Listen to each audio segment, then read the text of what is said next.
fact, but they can make their own decision and grill whatever they want. But the person goes on to detail one hell of a spread. That's where I'm going with this. I'm Team Karsh, no red meat. Smoked salmon, smoked chicken wings, roasted garlic butter corn, twice baked potatoes.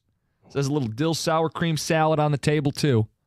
Yeah, that's quite the spread. That's comprehensive. Twice baked potatoes. Oh, that's so good. Ticket Texter says,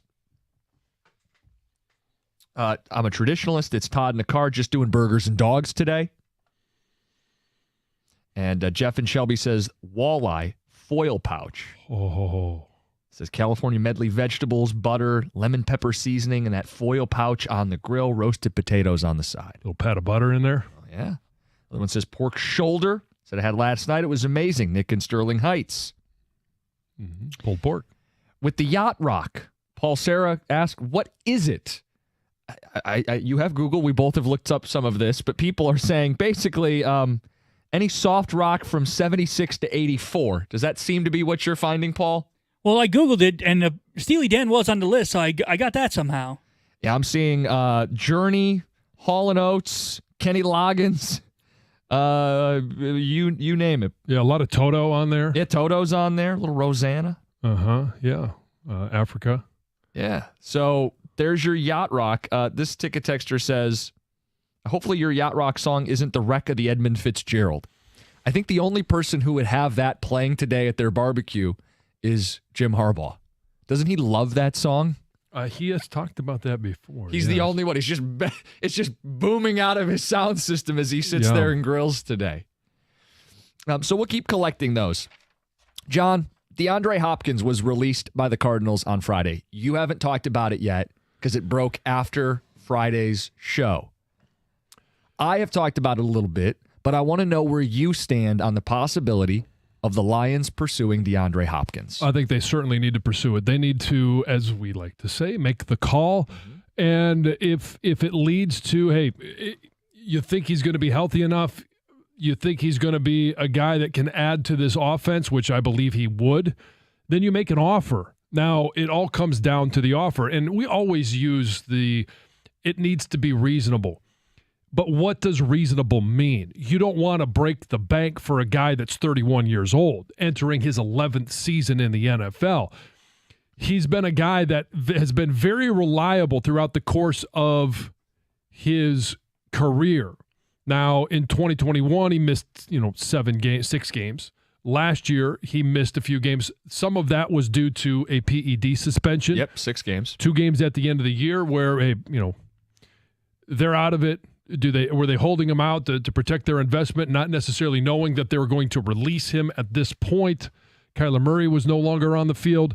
I think he's a guy that can be very productive in just 9 games last year. 64 catches, 717 yards. He's a guy that's going to go out there and get you better than 1,000 yards. Yeah, he has 6 seasons of over 1,100 yards. Last year, he was pacing for another 1,000-yard season if he didn't miss the time. He's as productive as any receiver available right now. He would probably be a number 2 on most contenders. I know Buffalo's a team that has to find the money if they're going to pursue him. I think he'd be a number 2 here in Detroit because I think that highly of Amon-Ra St. Brown. If I'm DeAndre Hopkins and I come to Detroit, I am on a contender, right? Yeah. I am in a position where I'm going to get a lot of single coverage because of the real run game and Amon-Ra St. Brown.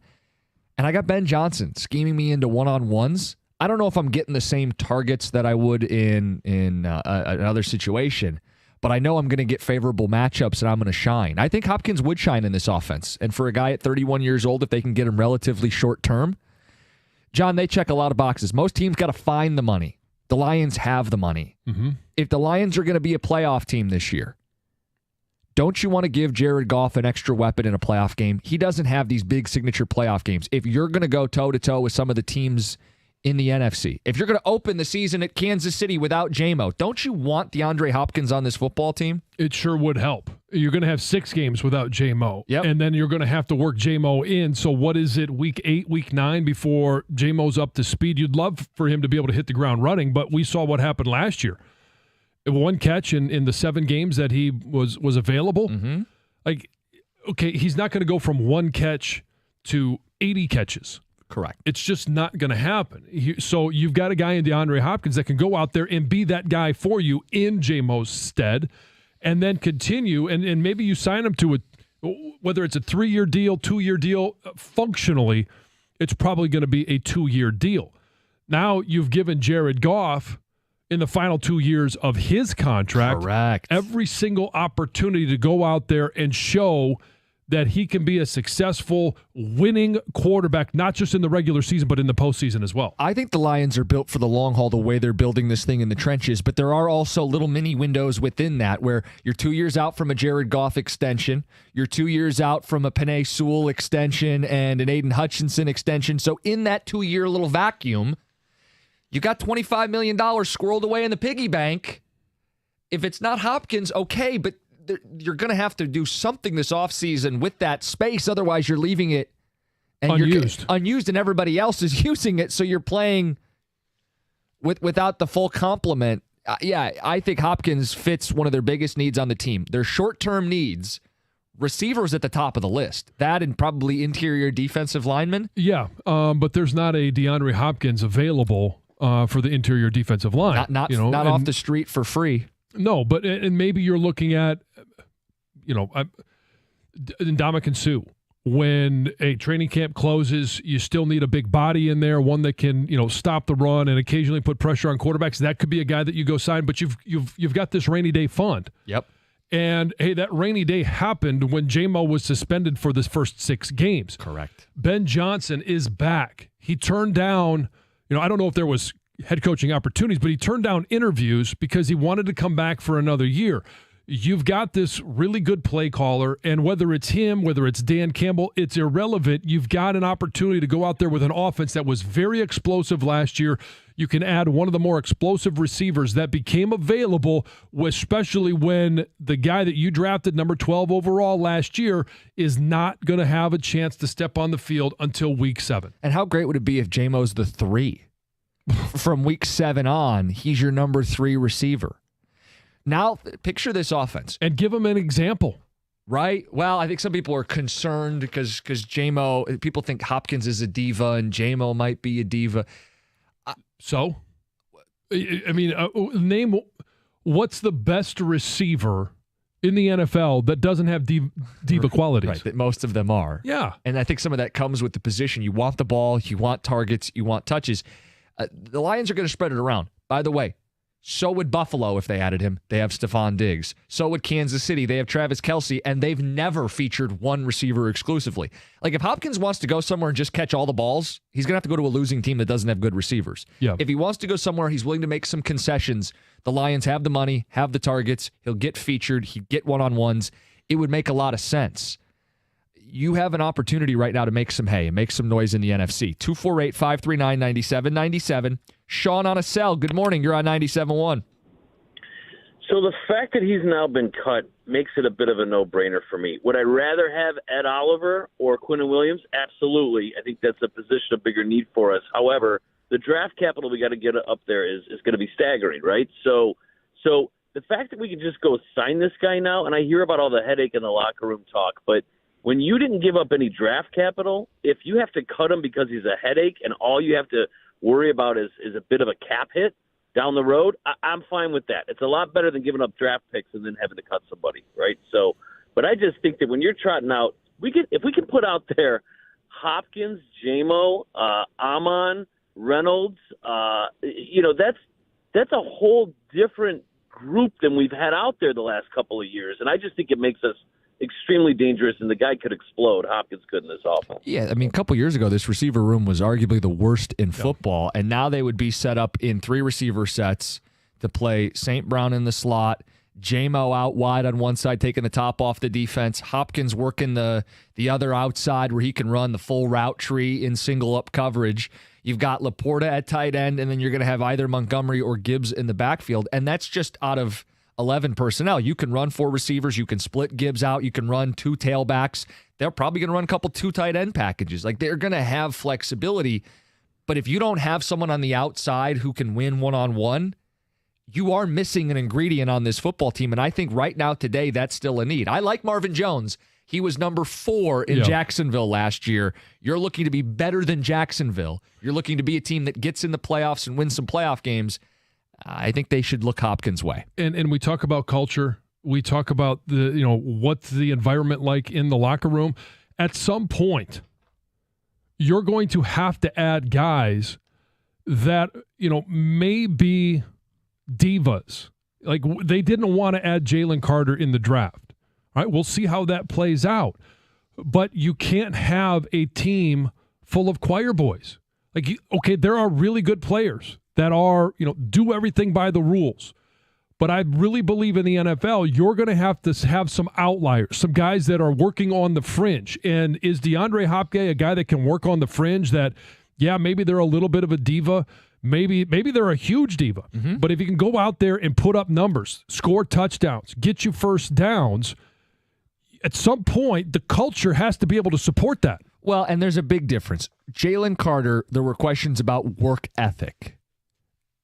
DeAndre Hopkins works hard. He shows up and he plays well. The other big difference is with Carter, you had to use a first-round pick. You had to use what was a top 10 selection. That's a cornerstone player. I'm going to have a higher level of scrutiny when I'm using a top 10 pick on a cornerstone player. I don't want to have to hold that guy's hand. DeAndre Hopkins would cost you no draft capital. It would be a short-term deal. It's a completely different question. Because, John, you're right. You can't be too... you can't have this purity standard where you just turn away talent when you're trying to win. There are degrees of what you're putting up with. A quarterback, a first-round pick, a cornerstone guy, you're going to be a lot harder with your scrutiny. You're going to be harsh with that scrutiny. With one guy on a 1 or 2 year deal, I think you can look a little bit the other way. It's not like Hopkins. Like, how much of this is where he's been, too? For everybody that goes, oh, he's a bad guy. How about him playing in a bad organization times 2 with Houston and Arizona? This would be a chance of stability for him. What do you guys think? 248-539-9797. DeAndre Hopkins to Detroit. One site has him as a dark horse, the number 1 dark horse candidate. It's 97.1.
Do you want D-Hop in Detroit? He's available, cut by the Cardinals on Friday, going into the long Memorial Day weekend. Thanks for getting up early, hanging out with us. 9 o'clock hour, 97.1. I want DeAndre Hopkins in Detroit. John Jansen says, hey, short-term deal? Why not? You've been saving up for the rainy day fund. Receivers, specifically on the outside, one of the bigger needs after the JMO suspension. Yeah. And there's we do have some feedback coming in. I know we're going to get to some ticket texts. Here's one on for those that are listening or watching on YouTube. Dante151 says, with Hopkins, I wouldn't hate it, but I would go with a wide receiver with a low cost, so that way we could get someone who can stop the run. So it's kind of both. Yeah, I mean, yeah, you do want to get both, but you got to look at it and say, okay, what type of value are you getting? Are you just going to get another, DJ Shark at wide receiver? Like, what did he provide this offense last year? It was somewhat limited because he wasn't on the field in its entirety. Is it just another Josh Reynolds who is just a guy? Like, if you're going to go out there and you want to make a push into the postseason, you've got to be able to score points, and you've got to be able to spread the ball around. He later says, put Gibbs in the slot. That's going to be a part of the equation. Somewhat, yeah. We're talking about adding to that. Yeah, I think everybody's trying to redefine what Jahmyr Gibbs is. At Alabama, he got 75% of his touches as a running back, as a rusher. And then he caught some balls, mostly out of the backfield. I'm not telling you can't use him as a receiver, but let's call him what he is. He's a running back. They're going to use him primarily as a running back here in Detroit. Now, you'll get more out of him splitting him out wide occasionally and dumping the ball out to him, screen game, the whole thing. But you need receivers. You need guys who are going to line up on the outside, far out, one-on-one with a cornerback and win that matchup reliably. I don't know that they have another guy besides St. Brown that I trust to win one-on-one against corners down the field. No, you're hoping that J-Mo becomes that guy, but he's not going to be there till week 7. Right, and then does he hit the ground running, or does it take him a little bit? Now half the season's over, and oops, you're trying to win a division. Now, I will say this. Last year when he came back, or when he arrived, because he wasn't coming back from there anything, in the first place, is he was testing the knee. He was getting into the groove of being an NFL wide receiver. We heard last week from J-Mo himself, as well as Dan Campbell, right now he is a full participant in the offseason program. He is a part of OTAs. He is catching balls. That wasn't a part of it last year. So his ramp up, when he does come back at week 7, it's not going to be insert and it's 10 catches a game. It's going to be ahead of where he came from last year. Well, I hear people say this with the Tigers, like, why not us, talking about the winning that's gone on. When it comes to DeAndre Hopkins to Detroit, why not Detroit? Why not us? Where would he be if not here in Detroit? Because, again, Kansas City has no cap space. The Bills have no cap space. I know space can be created, but those situations, they're not ready to add Hopkins today. And he wouldn't be the number one there either. So he'd be sacrificing targets and sacrificing salary that has yet to be opened up in two of the more popular destinations. If not Detroit, where? I think Baltimore might be a little more compelling in the sense that he would be their number one receiver. And they are going to air it out a little more this year with Todd Monken coming in from Georgia. Mm-hmm. They check a lot of the boxes. The Jets, Aaron Rodgers doesn't have his favorite target yet. Garrett Wilson is their number one, and they did add Allen Lazard. But could he end up being kind of the Devontae Adams to Aaron Rodgers in New York? Yes, and they have cap space. But there aren't many teams where I go, oh, yeah, they can put together a better offer than the Detroit Lions. I think the Lions can put together a hell of a compensation package and target share and chance to win for DeAndre Hopkins. Yeah, and it's really going to be, I think a large part of it is going to be he may take less money to go to a team like Kansas City. Sure, and then you never had a shot anyway. Right, and that's just simply going to be, they are the odds-on favorite to win the Super Bowl. The Super Bowl champs, defending. Yeah, and 2 times in the last 4 years. Mm-hmm. They've been there 3 of the 4. Like, that is, it depends on what he is after at this point in his career. Going into year 11, does he think that, he can come to Detroit? How important is it for him to be a world champ? If he looks at Detroit and says, I think they can, and they can offer me more money than anybody else, then I think Detroit is a possible landing spot. If he looks at it and says, nah, they're still a couple of years away, and I don't think they're going to offer me a contract where I'm there in 3 years, then no. And again, like you said, then you never had a chance. Yeah, you never had a chance. But think about this. I would prefer Quinnen Williams, but that's a completely different level of investment. It would be multiple picks, firsts and plus and money. And a brand new contract. I would still do it. I would love to add him to this team. I don't think it's attainable or realistic the closer we get and the more we hear from Jets camp. I know Robert Saleh said we're going to get this done. Yeah. Quinnen Williams to me would be a direct chess piece to counter the Niners and the Eagles because these games are going to be fought in the trenches at the top of the NFC. But shy of that, how did the Chiefs beat the Eagles? They outscored them. I mean, that was a shootout of a Super Bowl. If the Lions face the Eagles in a playoff game, can you keep up with A.J. Brown and Devontae Smith and Dallas Goedert and Hurts as a runner? Can you keep up in that kind of game? They're going to bring pressure. They're going to get after you. The Lions have an O-line that can neutralize it to an extent, but can you keep up with them? Hopkins would help them do that. Before you even get there, can you keep up with Philly? Yeah.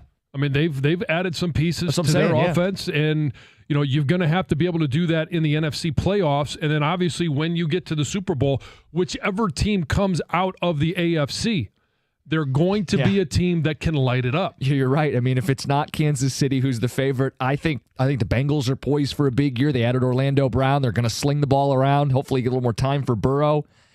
Josh Allen, one of these years, is going to get to a Super Bowl, you would think. Yeah. I mean, if it's Lawrence and the Jags, I know that's more of a sleeper pick, but they're going to be throwing the ball all over the yard. You're going to have to keep up with these guys. Is it Herbert who's he could be primed for a big year too? Looking for a big year, looking for a big contract. Do they finally stay healthy in LA? And they're that team that comes out. I realize there's a number of options, and it's all going to be revolving around good defenses, but an explosive offense. And I realize people are going, whoa, cart before the horse, Lions in a Super Bowl matchup. You need to be treating this like, if you're Brad Holmes, like a team capable of that, right? This to me, and whether you think they're a Super Bowl team or not, right? The Super Bowl window has opened up. If they make it this year, okay, they outkick their coverage, and maybe it's like Cincinnati was 2 years ago. They just got there a little bit quicker than you thought. But this is a team that if you don't believe that they have that potential, then just, get back to the build. Get back to rebuilding. Get back to, trying to add pieces to the puzzle. And, whatever happens, happens. But we're not hearing that from Brad Holmes. We're not hearing that from Dan Campbell. We're not hearing that from anybody there that, hey, I think the Super Bowl window has opened. This would be the very first crack in the window of opening that window. But in the years to come, odds will get better. 2 years from now, if you believe in Goff, his extension will be kicking in. St. Brown will be on a long-term deal. Hutchinson and Penei Sewell will be locked up on long-term deals. The money, the breathing room, the rainy day fund will be used up.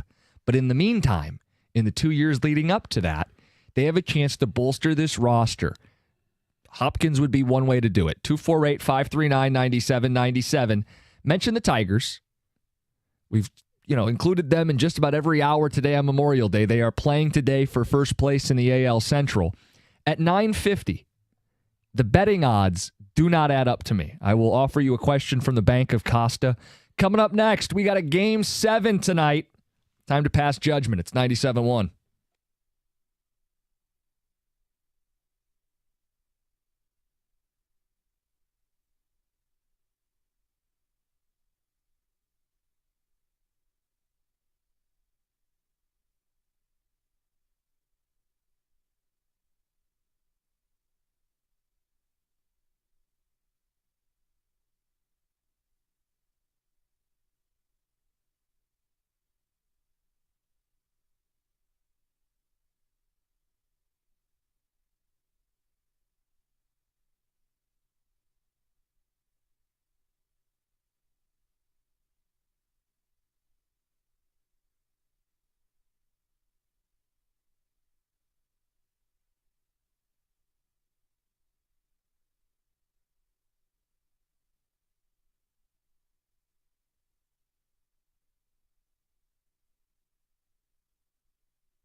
Tonight, the best 2 words in sports, Game 7. Chance for history as the Celtics try to overcome that 3-0 deficit. They're playing at home tonight. Everybody's all fired up, right? I have a question, and it's not who wins the game. It's which of these fan bases is less deserving. Because neither of them feel deserving to me.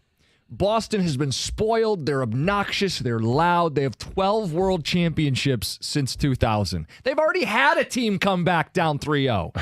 Boston is obnoxious. They don't deserve this. They don't deserve a win tonight. But I can't exactly say Miami, a bunch of fair weather fans, deserve teams in both the NHL and NBA finals. Miami with a great nightlife, great beaches, great weather. They do have a lot of fair weather down there. Sports are only a small part of the culture. Do they deserve this? Neither side deserves tonight. Paul, I know Paul's stepping up to the mic. He's a Miami guy. Yeah, because the Heat fans are good. They do well in attendance. They're always in the top 5 in attendance every year. Why are you trashing Heat fans? If you want to throw the Panthers in, Miami fans. Arena has a limited capacity. Do they always reach that limited capacity? The Heat do. The Heat, yeah. The Heat do. The Panthers don't. Yeah, the Panthers are like 86, 87% capacity. How do you not support your NHL team who's in the Stanley Cup? Well, I'm assuming they're selling out now, Jim. Yeah, but but bunch during of the fair, season, fair weather fans. Yeah, but they were one of the last teams in. Correct. And so do they deserve to be here? Okay. Yeah, to be fair, they only had, I think, 86% last year, and they won the President's Cup. Yeah, so my point is this city, not saying Heat fans specifically, but the city of Miami doesn't deserve this. They don't deserve this level of sports success. They don't deserve 2 teams in the title. Just because they have good beaches? Because they have a nightlife? That's part of it. Well, South Beach. 248-539-9797. Just tell me which fan base deserves this. Well-run organizations can be located anywhere, Jim. That's true. Miami is well-run. And John, I think that's what's appealing to you with this team. Yeah, and if we're simply talking fan bases, okay, you can have that argument. But if you're talking about the organization that does not have what you would classify as a superstar, that would be the Miami Heat. Yeah, they've got a superstar at coach, even though, which is amazing, Eric Spoelstra has not won Coach of the Year before. Crazy. And he continually puts teams in position, especially when it comes time for playoffs, to go out there and win. Now, they were up 3-0. Jimmy Butler was being the Jimmy Butler that we've seen in the playoffs many times. In the last 2 games, but last 3 games that they've lost, Jimmy Butler has not been Jimmy Buckets. Hasn't been the guy that led this team to that 3-0 lead. He was more in the fourth quarter, and they were in position to win until Derek White just a split-second, putback, very last which second. was epic. Yeah, no, it was great.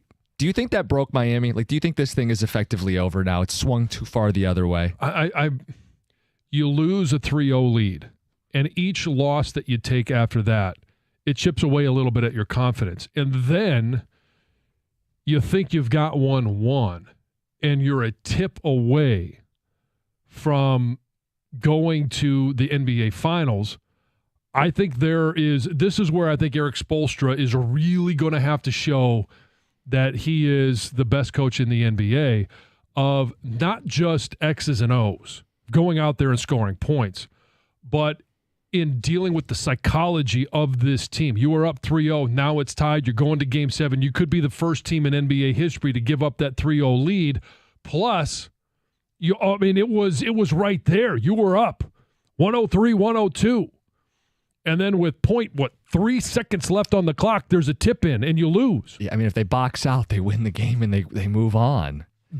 I think the psychology of this one is going to be more of an obstacle for Spoelstra and this team than it is actually being able to score and beat them with well-designed plays or performances that are outstanding. I think you're right. I don't have the quote in front of me, but Spoelstra was incredibly confident following the Game 6 loss. And I don't know if it's part of that psychology. Fake it till you make it. Like, whether you believe it or not, you have to make your team believe it. That it doesn't matter that we've lost 3 straight. If I'm him, I'm pointing out we won Game 1 in Boston, we won Game 2 in Boston, and we're going to win Game 7 in Boston. Because at the end of the game, I trust our guys more than their guys.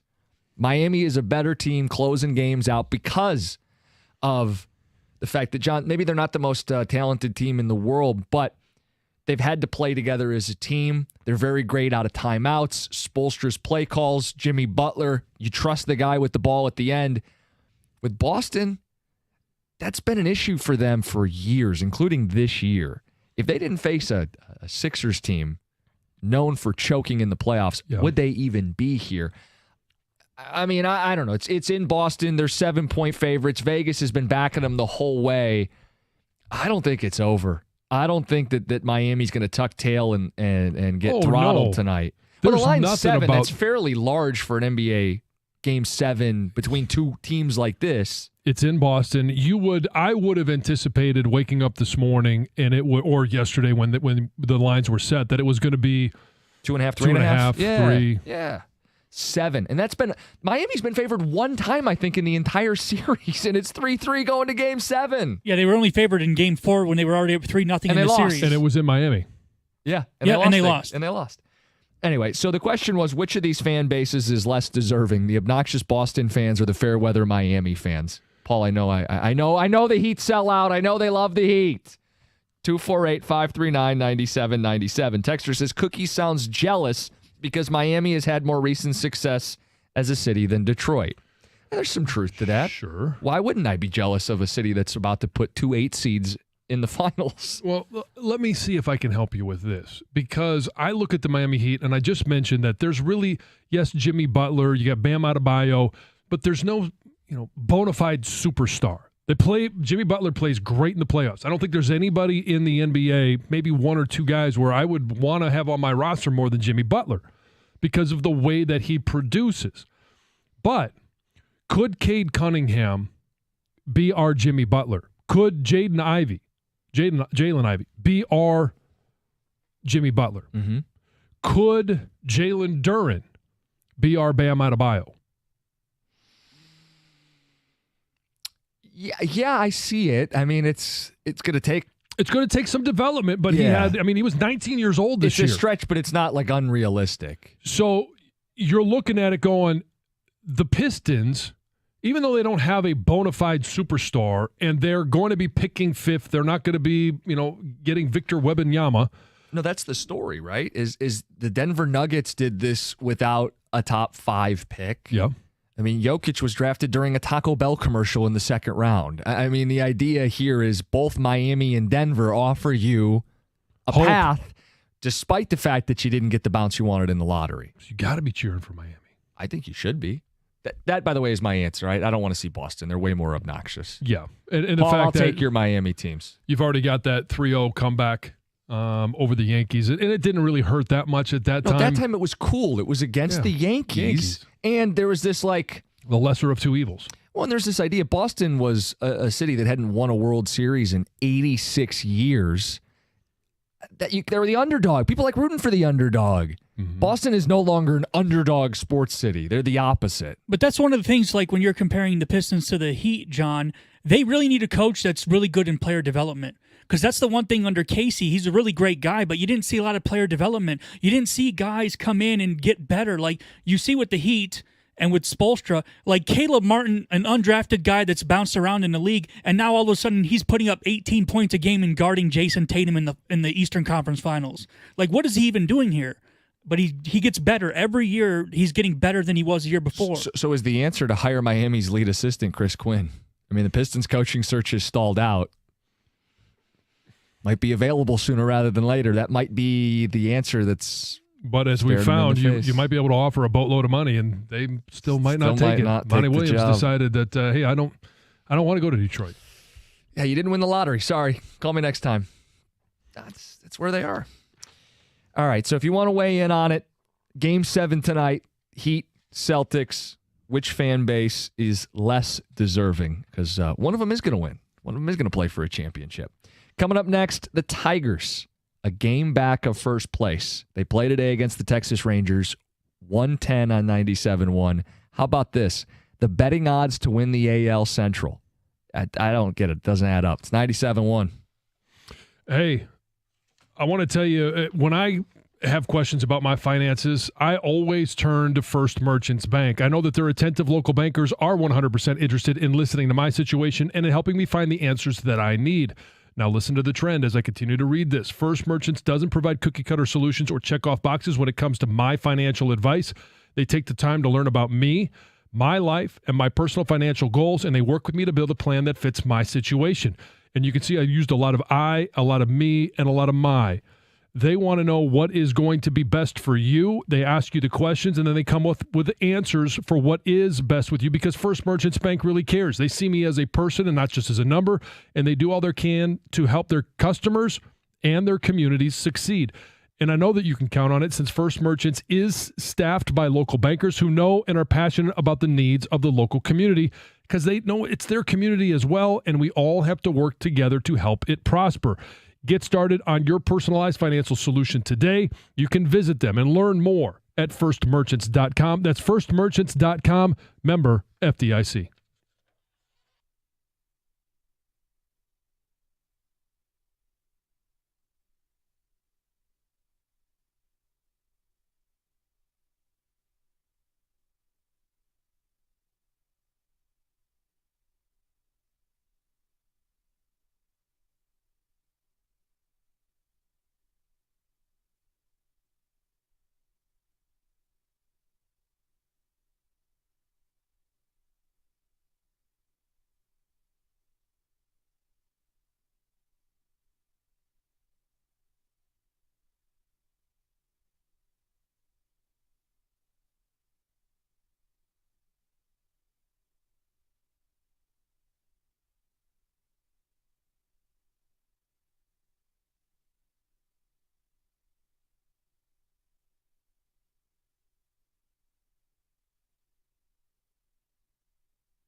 weather has cooperated on this Memorial Day weekend. Happy Memorial Day.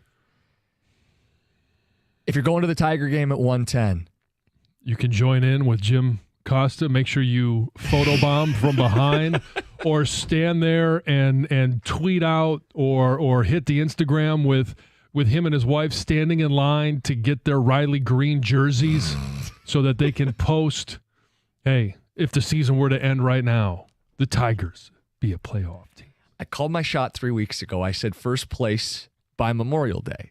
They could be in first place on Memorial Day if they win today and if the Twins lose. Now, what does that mean? The season doesn't end today. It's not far from over. It's a long way away. But I've picked up on a couple things in this run. Yes, the Tigers have played bad teams. This division, you don't have to be good to win in this division. No. So for people who are like, Jim, the Tigers aren't good. You don't have to be to win the American League Central. Just the best of the bad. Best of the bad. When it comes to picking a winner in this division, the Twins are the prohibitive betting favorite. I got these from just last night, and I double-checked them this morning. The odds to win the American League Central. Okay. Twins are minus 222. You would think the Tigers would be second, right? They're on the edge of second. No. The Guardians are plus 350. Followed by, well, you'd assume it would be the Tigers in the 3 spot. No, you would be wrong. It's the Chicago White Sox at plus 700. Didn't they just win 3 out of 4? John, you have great memory. Thank you. The Tigers are fourth at plus 1,400 to win the AL Central. Only the Royals are worse at a light your money on fire plus 25,000. John, if I gave you a bonus bet from the Bank of Costa, tell me it's not on the Tigers based on those odds. Well, or is Vegas sending us a message? All right, if you're going to risk $10, you're going to risk $100. Your best return on a team that could win the division would be the Detroit Tigers. The only reason you wouldn't is if you felt they couldn't. And is Vegas sending a message they don't think there's a shot the Tigers win this thing? I think they're sending that message, yes. I think it's very clear. It's in bold letters, capitalized. It's underlined. He forces you to scroll down to find them. Yeah. If you're simply just looking for a return and you want to get your $100 back along with a little bit of juice on top, then it's the Twins. Yeah, you just say, hey, I'll take something is better than nothing. I'll take a prohibitive favorite and get, pennies for every dollar I bet, but at least the bet's going to hit. Because here's the secret with value, which we tend to talk about in Cash the Ticket. Value only counts if the bet wins. You can't take a long shot who will never win because then you get $0 when the season ends or the game ends or the prop ends, the bet ends. So the question then is this even viable? Is it viable for the Tigers? Is plus 1,400? Or just put it simply, is winning the division viable for this team as we sit here Memorial Day Monday? It's viable as long as A.J. Hinch can be a master psychologist, because 9 of the next 15 are against Texas, Arizona, and Atlanta. How do they come out of this 15? Because then you follow up with 4 in Minnesota. You've got an opportunity to, take games in hand at that point. Then you've got 3 against Kansas City at home, 3 more against Minnesota at home. So you've got a stretch of 10 games there where it's going to directly impact where you sit in the division. But they've got to get there first. How do they play against Texas? Can they win this series? 2 out of 3. Now all of a sudden you're looking at it going, sitting at 500, coming out of this.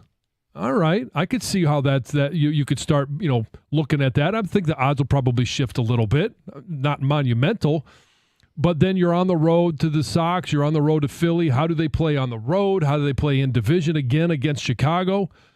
Like, you're going to have to find a way. There's going to be a bad run at some point. Of course. And if there's a bad run, I think it's going to be in the next 15 because you're playing against those 3 teams that I just mentioned. Worth pointing out, let's say the Tigers, how many games did you say? 15. Okay, let's say if they have a losing record. Let's say they go 6-9. 6-9.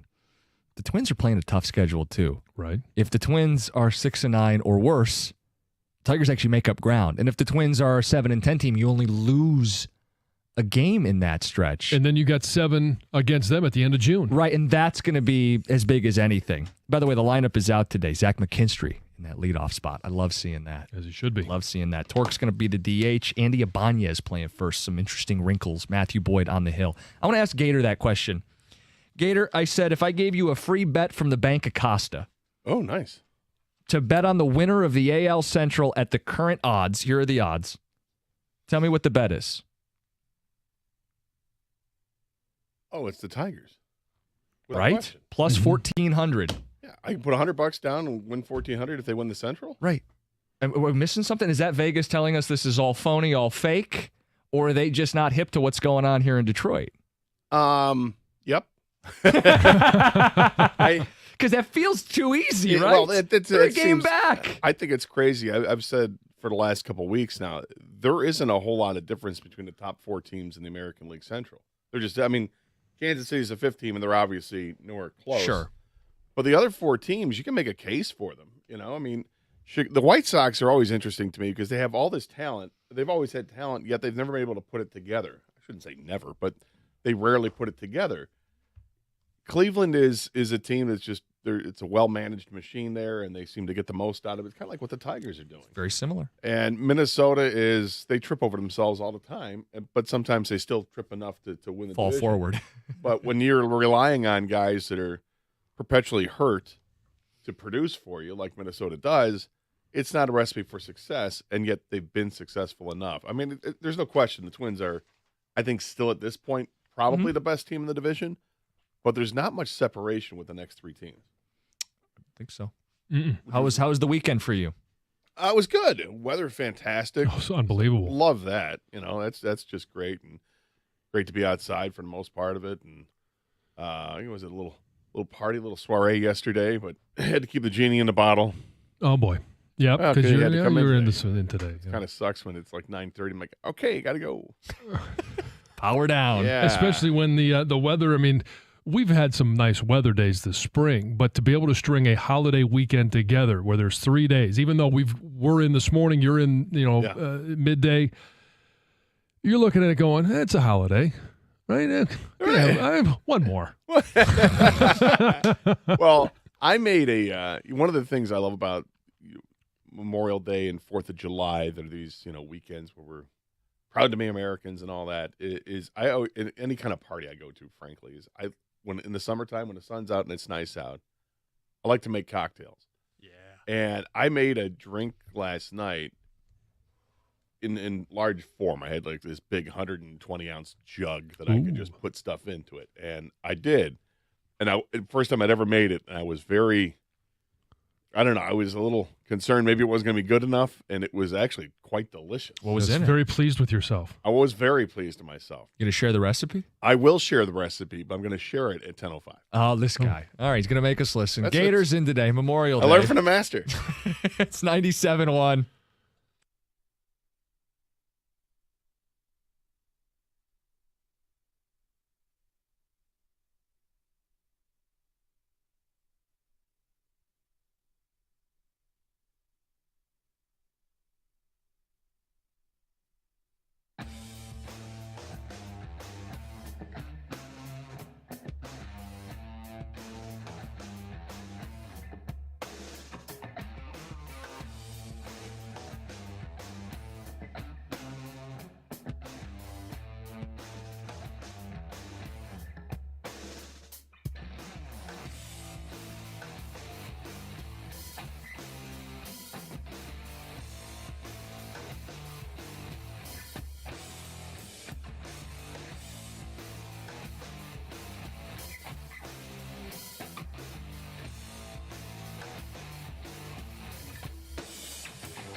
And good morning, everybody.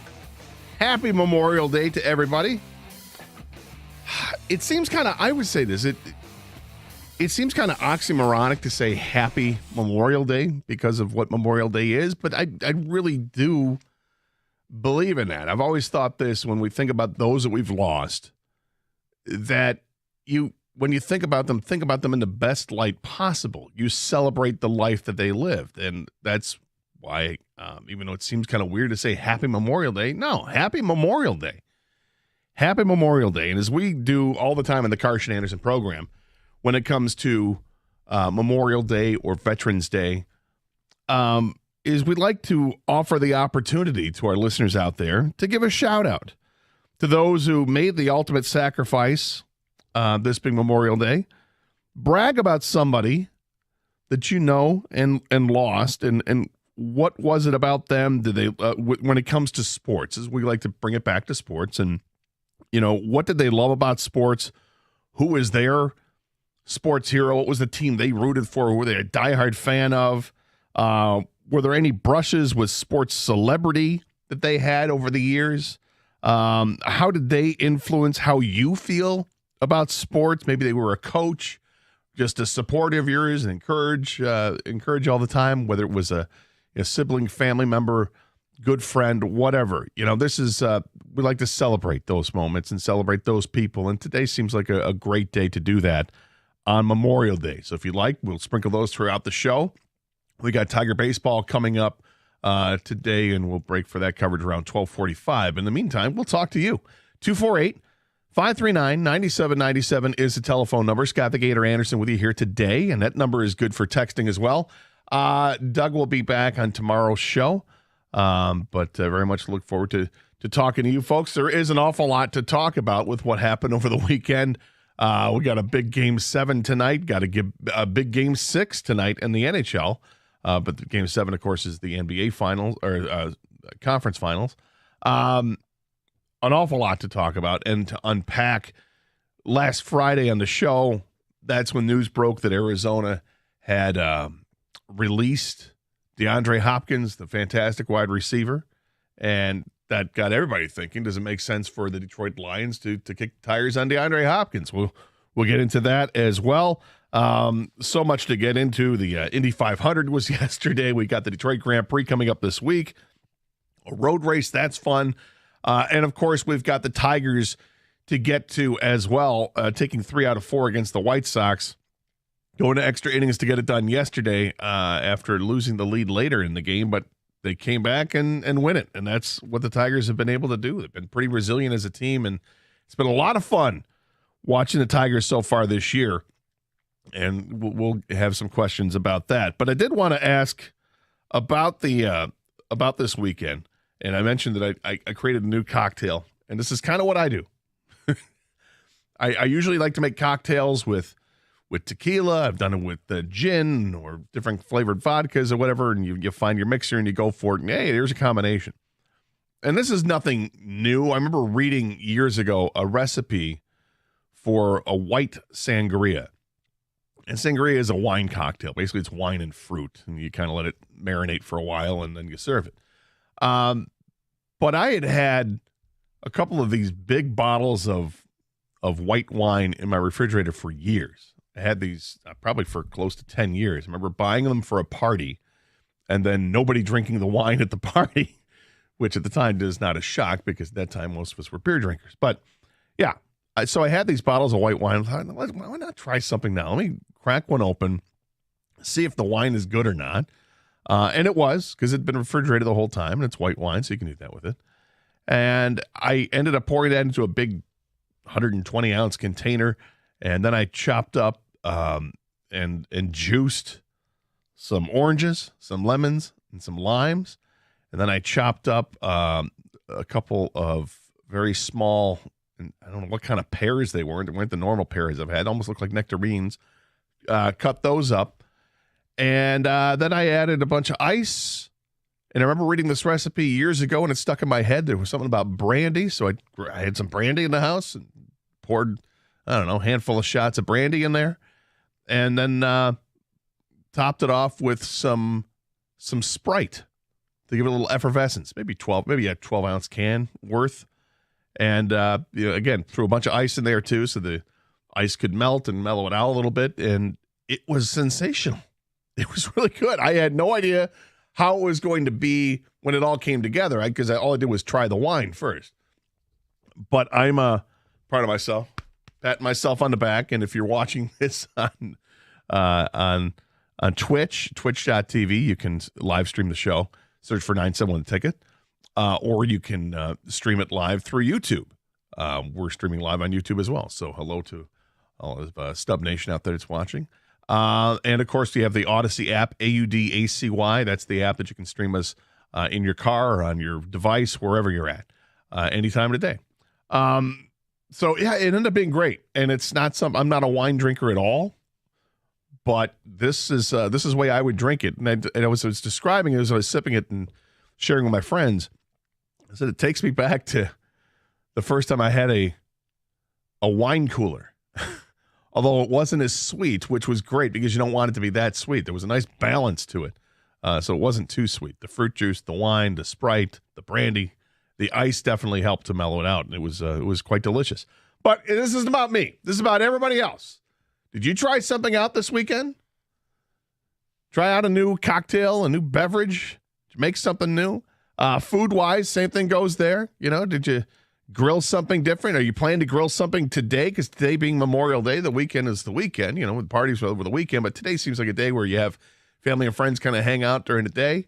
Do you got something big planned out there? Love to hear from you. 248-539-9797 is the telephone number. Same number to text. And again, as I said, we're taking your bragging rights all day long. Brag about somebody that you lost, unfortunately, this being Memorial Day, and something tie into sports. What was their favorite team to root for? Who's their favorite athlete? Do they have any brushes with sports celebrity greatness? How did they influence you and how you feel about sports? We're paying tribute to those who paid the ultimate sacrifice. 248-539-9797. And let's start things off with Skippy. Skippy, welcome to 97.1 The Ticket. How are you, Skippy? Morning, Gator. How are you this morning? Doing well. Thank you very much. Actually, my grandfather, Navy veteran, passed away about 4 years ago. To be honest, I was 8 years old, sitting at his house watching Eddie Murray miss that field goal against San Francisco. Yeah. A little downtrodden. My grandfather, not knowing, I don't think, really sports, pretty much told me, they have a game in 2 weeks. Do you want to go? And there I am at Super Bowl 16. Oh, you got to go, even though Lions weren't there, but you got to see the San Francisco-Cincinnati game at the Dome. Yeah, he thought, I don't know, he wasn't into football, I guess, but he just knew there was a game at the Silverdome, and his grandson was distraught because his team lost, so he just got me tickets, and wow, I've been a football guy since. That's amazing when you think of it, because that could only have happened during that time, right? Like in the Super Bowl, we're here in Detroit again next year, and the Lions aren't there, and your grandfather was alive. He said, you know what, Skippy, I'm going to take you to the game and got you a couple tickets. There'd be no way. You couldn't get tickets to today's game, but that's just the era it was back in 1980, 82 or whatever it was when that happened. Unbelievable. Yeah, so that's what's special to say. Me and his sons, my uncles, are golfing in his memory today. Oh, it sounds great, Skippy. Have a great time. Thank you, sir. Appreciate it. Thank you very much. 248-539-9797 is the telephone number. Same number to text us as well. Can you imagine that today? There'd be no way you could get that done. Certainly not in an affordable way. But back then, they had 80,000 seats to sell at the Silverdome, and then the Super Bowl was big, but it wasn't like what it is today. No, sir. But that's awesome. What a great story. More of your calls, more of your texts as we continue. We'll get to some Tigers discussion as well, but we'll sprinkle in all the calls we get regarding a family member or a friend that you lost that paid the ultimate sacrifice, this being Memorial Day, right here on 97.1 The Ticket. Well, combining over 75 years of local business with the resources of 560 stores across the country, Builder's First Source is the expert in window and door installation. Add value and beauty to your home with trusted brands like Anderson, Pella, Therma-Tru, and more. Then have your new windows and doors installed properly the first time with their expert installation team. Find their 2 Metro Detroit locations in Clinton and Shelby Townships at buildersfirstsource.com.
Well, that was a lot of fun yesterday. They had trailed 1-0 at that point and had blown some opportunities in the game. I'm watching it. I'm like, please don't blow more opportunities. Because I tell you, one thing the Tigers have done very well lately is get runners on base. They've done an extraordinary job of drawing base on balls. And they've shown the stat on TV for the last few days where since May 21st or whatever, how many walks the Tigers have drawn in comparison to the rest of Major League Baseball, and it's not even close. It's like 15 to 20 more walks in that same span than any team in baseball. I mean, that's the gap between 1 and 2. And I think that's a major reason why you see the Tigers winning games, is that they're getting guys on base. That's not the problem. The problem is getting them home. And they leave a lot of runners on base. And last night, or I should say yesterday afternoon, they left 9 more, and they needed extra innings to get the win. In the 10th inning, they got that at the win in the 10th inning. But I'm starting to see some really cool signs where this team is turning things around, and it starts with that command of the strike zone, both as a pitcher and as a hitter. And as a hitter, you definitely see them reaping the benefits of it with the runners getting on base, and then the Tigers also taking advantage of the new rules and starting to steal some bases. They don't have great team speed, but they have some decent team speed, and they're utilizing it. Guys are running, man, and taking advantage of a bad catching situation. Yasmani Grandal, for the catcher for the White Sox, not very good at throwing guys out, so they're running on him and getting themselves in scoring position. And they're playing fundamental baseball. For the most part, this is a pretty fundamentally sound team defensively. So they're doing well in defensive runs saved. And that sets things up because that's defense. It's hitting the cutoff man and making the plays you can make. But on the base paths, since the debacle we saw in Toronto, with a number of base runners, including Javi Baez. I mean, he's the high-profile one, and obviously was benched for a game and then came back, and he's been pretty good since then. But since the debacle in that series against Toronto with the base running, this team has run the bases pretty well. Saw an example the other day. Was it yesterday's game or Saturday's game? But it was a runner at second. Spencer Torkelson was on second base. And the pitcher throws the ball, and it goes in the dirt, but it only goes like 5 feet to the right of the catcher. But Torkelson had a nice secondary lead, and as soon as the ball hit the dirt, he took off. He took off running for third base, and he beat the throw by a lot. Not a little, by a lot. And I was actually surprised by it because I don't think most teams would try to take that base in that situation. He did, and the Tigers did. And they're getting wiser when it comes to taking the extra base on sacrifice flies. There have been some times, and actually I think it was Torkelson a couple of weeks ago, who didn't tag up on a fly ball to deep center field when it looks like he could have tagged up from second to third, and it could have made a difference in the game. Well, they're not making those mistakes nearly as much. Of course, here and there you're going to see a mistake, but those little things matter a lot when it comes to the margin in baseball, because the margin for winning and losing for any team in baseball is pretty narrow. But for the Tigers, it feels like it is the thinnest and the narrowest of margins, that they can't afford to not play fundamental baseball if they want to find themselves in games. Now, are they better than the White Sox? I think so. I think they're better than the Guardians in Cleveland. I think they're better than Kansas City, hands down. But the big question is, are they better than the Twins? Because now they're just a game back of Minnesota. They're also just a game back of 500. And they haven't been 500 since the start of the season. And they haven't been, a game below 500 since the start of the season. It's been a long time. And they've had a bunch of cracks at trying to get better than 2 games below. And every time they get to 2 games below 500, the door gets slammed shut and they'd lose and maybe go on a little bit of a tumble. But they're just a game back now. They've got 3 games at home against Texas. Texas is a scary ball club when it comes to what they do offensively. This is a team that knows how to score runs, and they've scored a ton. 329 runs scored this year for the Texas Rangers. That's second in all of baseball behind only Tampa Bay's 335. In fact, I believe those are the only 2 teams that have over 300 runs scored. They've done a great job. I think they have the top 3 leaders in the American League in runs scored individually. So this is a pretty good test. It might be too much of a test. The best pitchers the Tigers have on their roster, starting pitchers, just finished the last 2 games. So they're not going to be pitching. You're not going to see Rodriguez, and you're not going to see Lorenzen in this 3-game series against Texas. So it's up to Alex Faedo and Joey Wentz and Matthew Boyd, who's pitching today. That's who it's up to. Can those guys give you 6 strong innings to turn it over to the bullpen and try to finish things off? And then on the other side, Tigers have to score some runs. They have to take advantage of having all these guys on base and stop leaving 2 and 3 men on base per inning.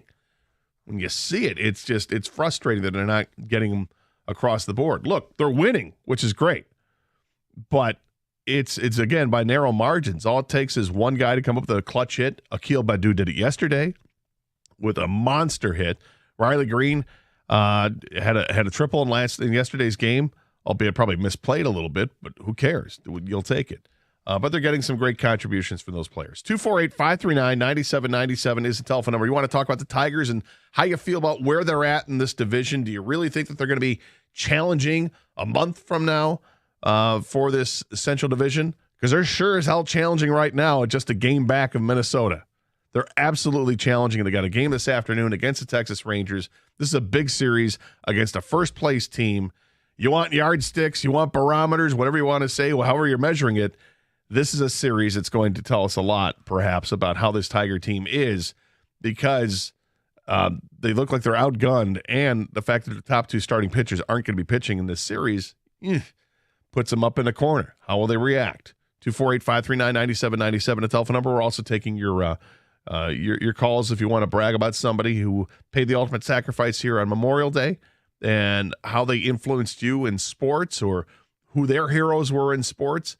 We like to do this on the Karsch Anderson program on Memorial Day and on 4th of July and Veterans Day. We like to honor our veterans, and this is the absolute ultimate day that you honor the veterans because they paid the ultimate price. Back to the phones we go. JK is next up here in 97 on the ticket. Hey, JK. Hey, Gator. How's it going today? Good. How are you? Excellent, sir. I don't your sangria story, but we should tip our to the ultimate sacrifice. That's a bigger story today. Yes. But I did have a little triple bogey for you that I think you should maybe take to the golf course with you. What's that? And well, we went with it's 1/3, 1/3, 1/3. Of course, it's appropriate with our golf game. Triple bogey. Oasis grape juice. Okay. You got to go because you watch your midsection. You got to go with the Schweppes Diet Ginger Ale. Okay. And vodka.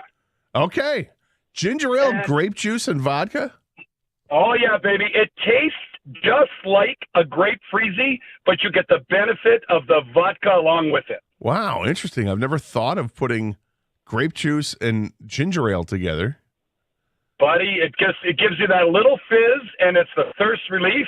Gives you a little sweetness from the grape, and then, of course, your choice of vodka just gets you going and gets you ready for the next hole. Triple bogey. Sounds good, and hopefully you don't shoot triple bogey. Exactly, sir. All right, but if you do, you're okay with it. Thanks a lot, JK. Appreciate it. I got some ticket texts coming in. Hey, guys, I love this new Michigan-made product called Vosa. It's non-carbonated canned vodka drink. It's so good and refreshing. I've not had it, but always interested in the canned cocktails. Mark in Royal Oak, I want to give a shout-out to my grandfather, Marcus Esper, who landed on D-Day and was killed in France months later. He was awarded the Silver Star for his bravery for his actions. He was definitely a reason I joined the Marine Corps. He is still thought of and an influence. Yes, thank you very much. And lastly, I make a skillet dessert with chocolate chip cookie dough, topped with Oreos and caramel sauce, topped with brownie mix. It doesn't suck. That's from Matt in Livonia. I suppose not. Yeah, the skillet dessert. Those are always interesting. I've made cornbread in the cast iron skillet, and there's no better way to make it than in a cast iron skillet. I can only imagine that the dessert would be just as good. 248-539-9797 is the telephone number. More of your calls on the Tigers. We got Game 7 tonight we'll bring up in a little bit, and we've got some Lions discussion we'll bring up coming up around 11:05. This is 97.1 The Ticket.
There you have it, Dan Dickerson's call.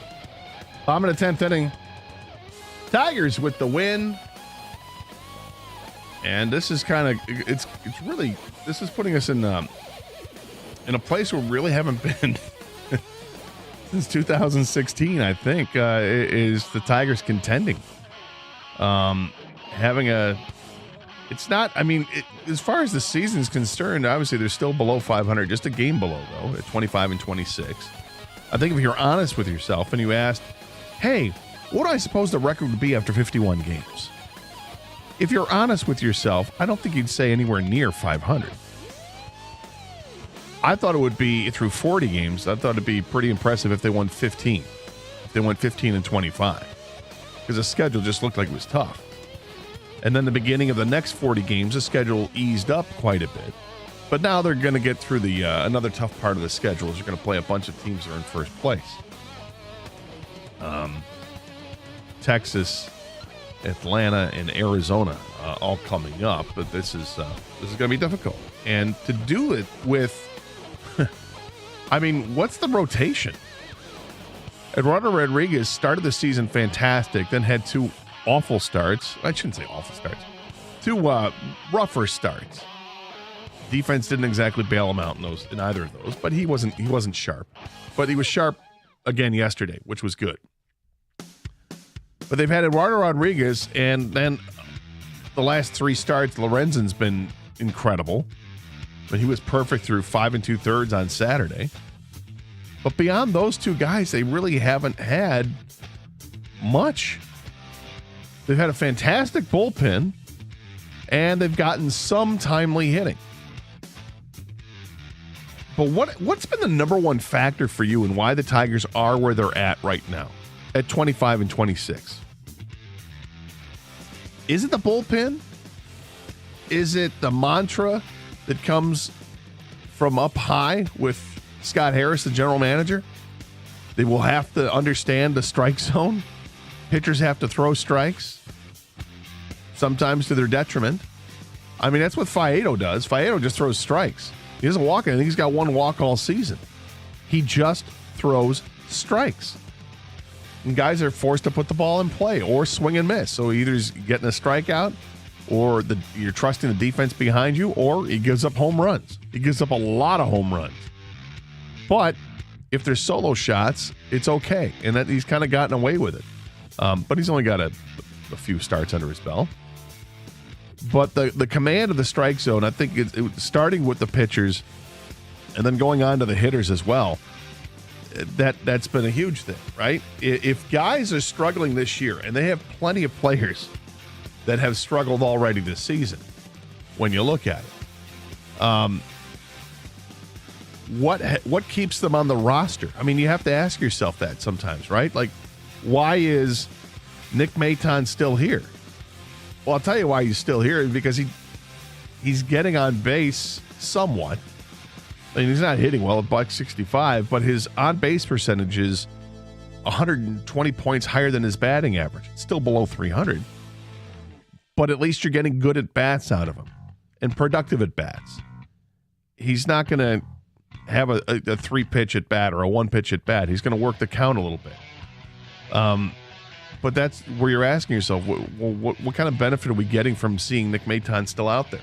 Now, I'm not advocating it because I actually don't think he should be up here. I'd rather see him get sent down to the minors, build his confidence back up, because I think there is talent there, but he's struggling at $165. He had one really good week, maybe a 10-day period where he was really good, and then outside of that, he has struggled. And they've got a number of players that have struggled this year offensively. You know, Andy Ibanez was, I think, 0 for his first 10 and then caught fire for a couple weeks and then went 0 for 32, and I think it was 1 for 38. But Ibanez is in the lineup today. I think Scope is in the lineup today. Maton is in the lineup today. This isn't the A team, but the Tigers aren't the A team. Somehow they've cobbled it together because they've all bought into it. And I think this philosophy that Scott Harris has about owning the strike zone, it's paid off. I mean, 181 walks in 51 games, that's a lot. And that number has grown considerably since the latter part of May. In the last 2 weeks, the Tigers have really done a great job of it. And, it helps. When these guys are walking, then you got somebody on base for Riley Green or somebody on base for Spencer Torkelson. And they're driving some runs in. But they're still leaving too many players on base, for sure, in my opinion. But I like the approach they're taking. 248-539-9797 is the telephone number. Is this a team that you think they have the ability to overtake the Twins? And if so, when is that going to happen? But if not, why not? Okay, let's speak to the entire audience here with the Tigers. Do you think they're good enough to contend or no? They're just not. This is just kind of fool's gold. And I'd like to steal the thunder away from everybody automatically saying, well, the division sucks. Yeah, the division I think kind of sucks. But the thing is, somebody has to win the division. Somebody's got to do it. And when you win the division, you're in the playoffs. So we'd like to see postseason. We haven't seen that since 2016. It'd be nice. But do they have enough to compete and contend with, let's say it's the Twins. White Sox and the Guardians, I think, are just a touch behind the Tigers. And I think the Twins are just a touch ahead of the Tigers. You have 4 teams in the division that are pretty similar. But I think the Tigers have a chance to win the division.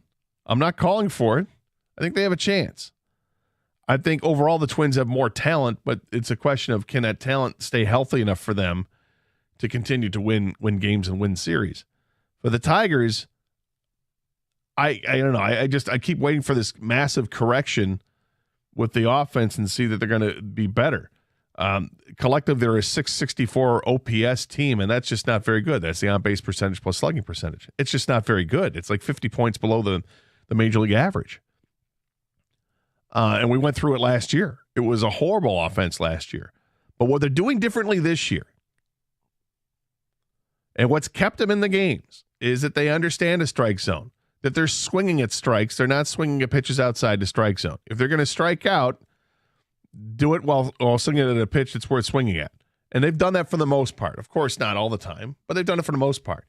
And they've done a really good job of laying off the pitches that are outside the strike zone so that the pitch counts get up for the pitchers and maybe they actually get some base on balls. And that's happened.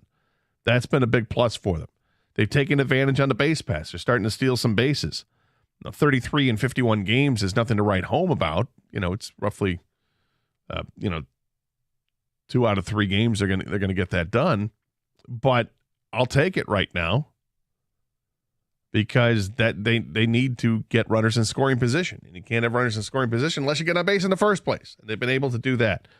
248-539-9797 is the telephone number. Do you think this Tiger team can actually contend for the division with the Twins?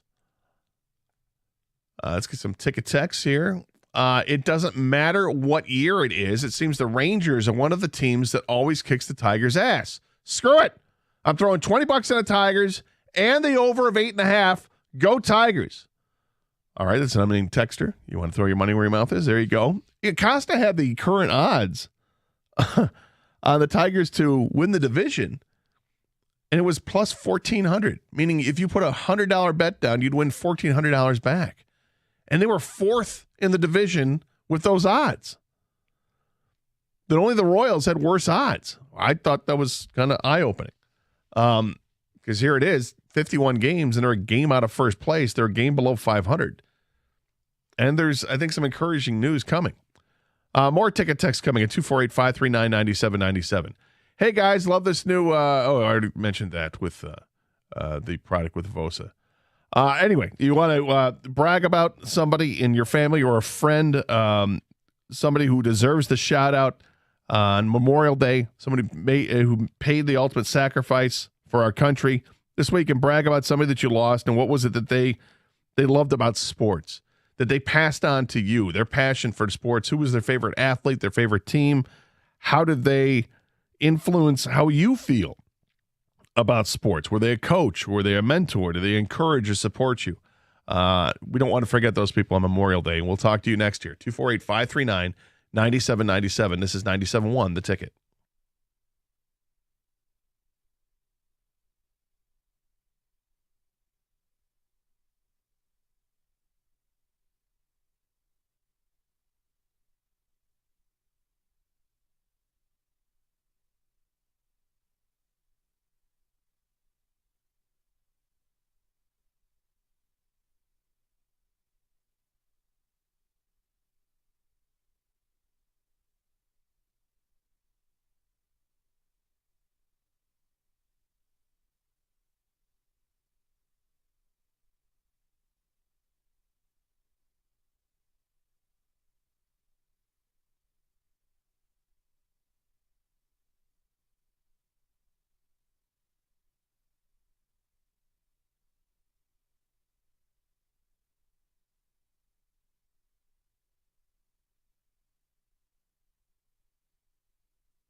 That's a great play. Great play by Riley Green in center field, and that's I don't think it's the first time that we've seen it with the new fences and how they've been lowered, but it's the latest time, and it was done in spectacular fashion. He made the catch and immediately hit the wall. It looked awkward. It really did, but Riley Green's in the lineup today, and speaking of the Tigers lineup, it's a little bit different now. Matt Vierling has been scratched. Apparently he's got some back soreness. So with him out of the lineup, they've switched things around quite a bit. Zach McKinstry will lead off and play third base.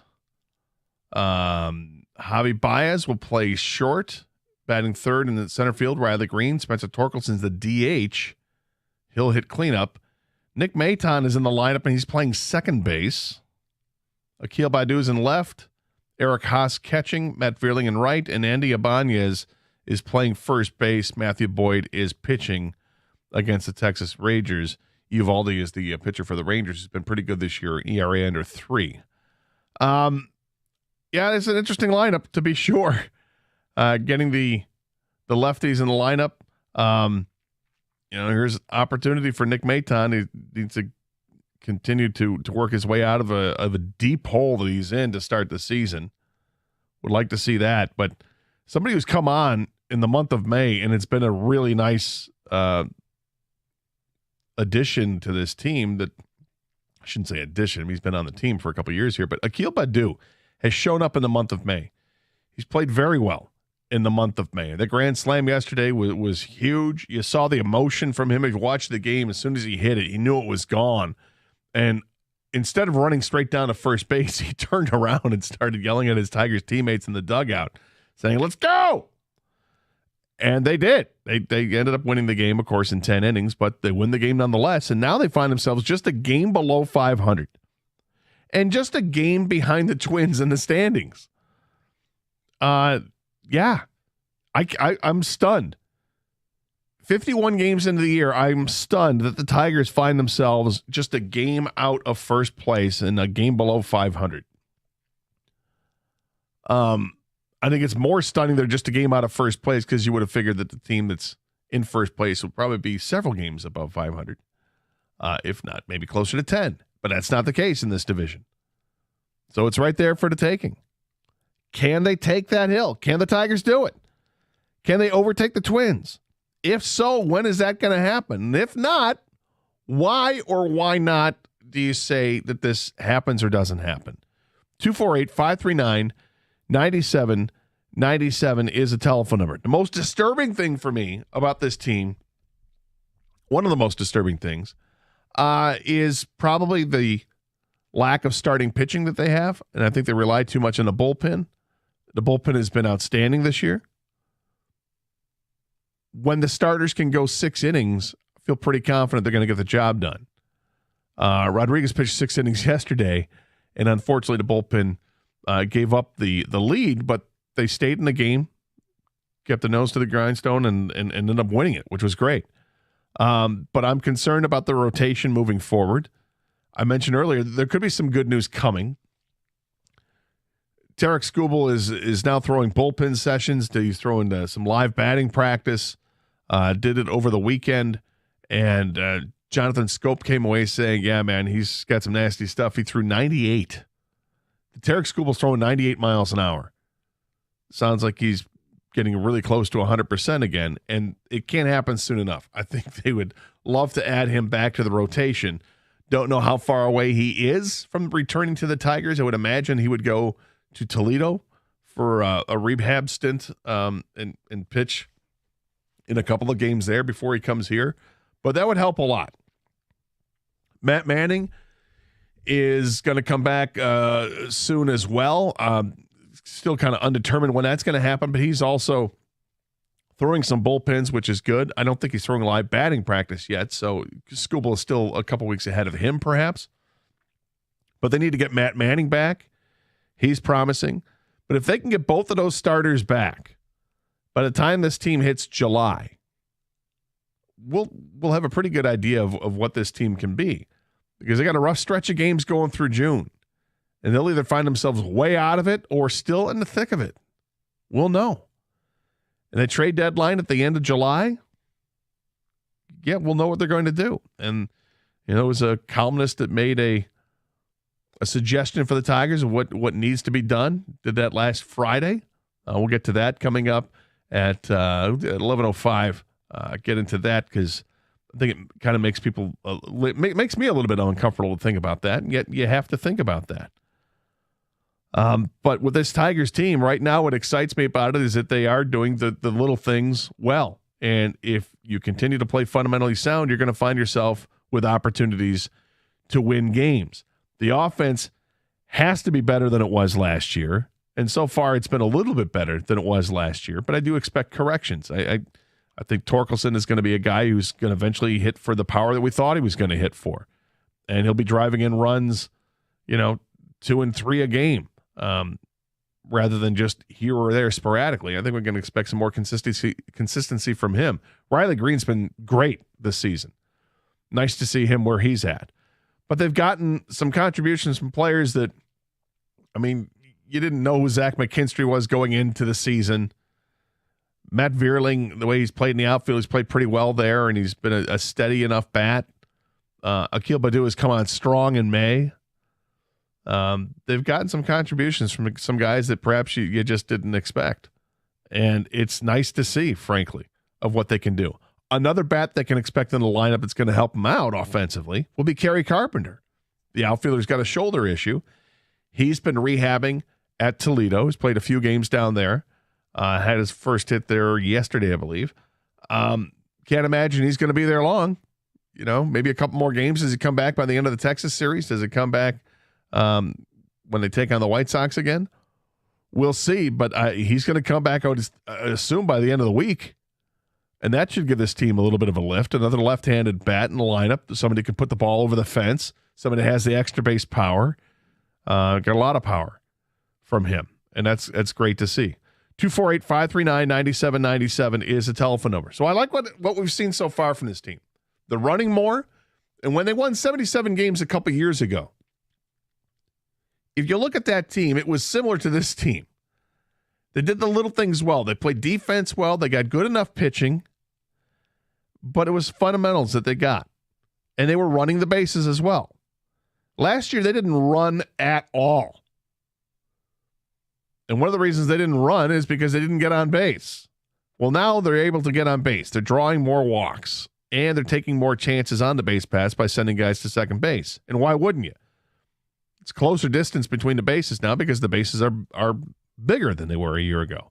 The rules favor teams that are trying to run on the base pass, trying to steal bases. Pitchers can only throw over to first base a couple of times during an at-bat. So the runners are timing the pitchers better, and the Tigers are no different. They're taking advantage of that. Get that runner in scoring position, and, base hit brings them home. That's what we've seen. It's been a lot of fun. But when we look at the Tigers have 111 games left in the season. So let's just call it the next 100 games. Which Tiger is most likely, I should say, to contribute in the next 100 games out of this group? I've got a group of guys that need to contribute. Okay, I want you to think about this during the break. 248-539-9797 is a telephone number. Which Tiger is most likely to contribute the next 100 games? Eric Haas, Jonathan Schoop, Miguel Cabrera, Nick Maton, or Andy Ibanez? Haas, Schoop, Miggy, Maton, or Ibanez? Do you expect any of those players to be a big contributor for the next 100 games? 248-539-9797 is the telephone number. Get some more texts that coming in. You seem to think the Tigers are playing better than expected. Not me. They're underachieving. If they had a quality manager, they'd easily be in first. Unnamed texter. I guess I couldn't disagree more. I think they have a quality manager, and that's exactly why they're where they're at. This team is not terribly talented. How many All-Stars do you see on this team? There aren't many. You maybe it's Eduardo Rodriguez, and that's it. Riley Green, perhaps, and that's it. They've gotten great contributions from the bullpen, but I don't think Alex Lang is considered one of the great closers in the game, even though he's having a great season. I think they're where they're at because of the manager. Because what you just said about the Tigers stranding a ton of runners, it might be by design. They're drawing walks. Yes, of course. Opposing teams know that they can keep a pitcher out of the zone, that eventually they'll get themselves out. Maybe. They just try to, if opposing pitchers are trying to bait the Tigers into swinging at bad pitches, but they're not doing it. It's a dangerous game to play.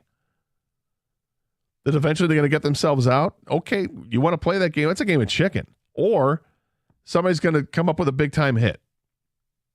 And they've come up with enough of those. That's why they're at where they're at 25 and 26. If they were better at it, they'd be in first place. But they're not just yet. Turnbull got sent down a while ago. Any word on how he's doing, and is he figuring it out? Is Skubal close? So I just talked about Skubal. Turnbull is still a little bit of ways away. Undergoing, I think, another MRI shortly. I think he did one over the weekend, and they like where he's at. It's a neck pain thing with him. They want to do another scan, an MRI soon. And I think within 2 weeks, and see where it's at, and hopefully he's cleared by that point, and then he can start pitching again and throwing again. So maybe it's a month away for Turnbull, maybe 6 weeks away. Don't know, but it all depends on how the next test for him goes. Tigers' greatest strength this year, and credit to AJ Hinch to do this, has been their tenacity. This team does not get demoralized. They don't lay down, nor do they die when they're or hide when they're getting down. They keep up spirited fighting late into the game, and a lot of the time it wins them close games. 6-2 in extra inning games also this year, and they're the best closer in the American League and the top 3 closer in Alex Lang. I don't know if Alex Lang is that good, but he's pitching awfully well this year. And that's a name that I'm a little concerned about, because his name was brought up on Friday in a tweet by one of the longtime Tiger writers, and we'll get to that next year on 97.1 The Ticket.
have to apologize. I'm still searching for this tweet that I saw on Friday.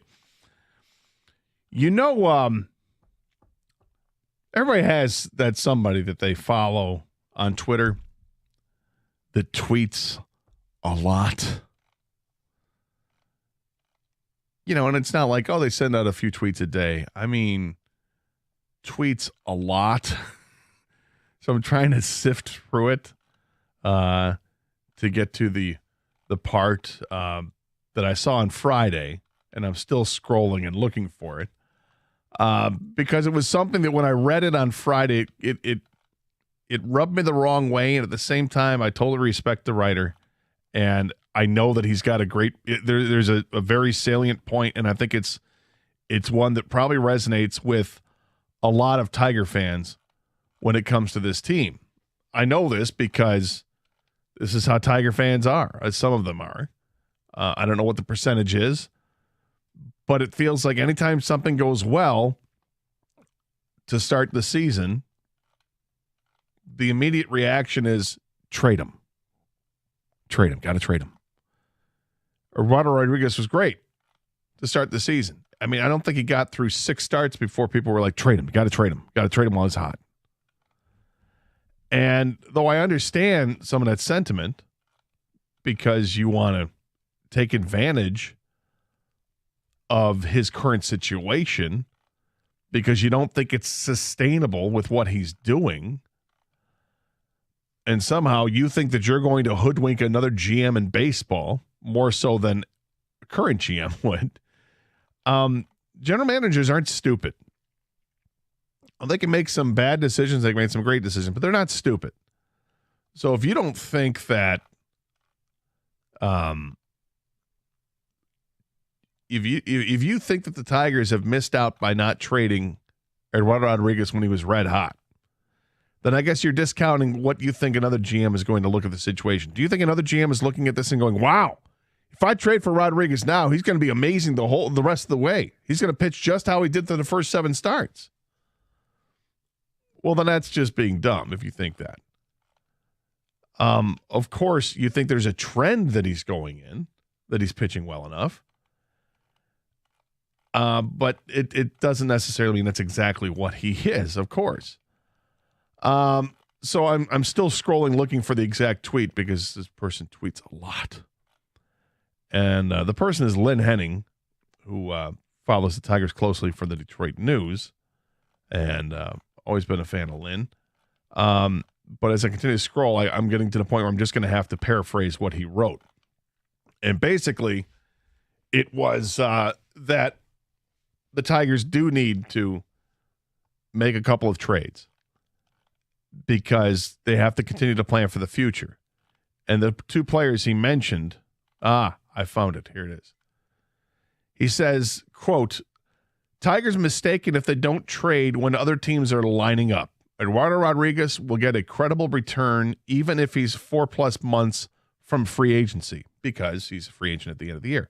Although I shouldn't say that. He can opt out of his contract at the end of the season. And if he's if he continues to pitch this way, there's no reason to think he wouldn't opt out.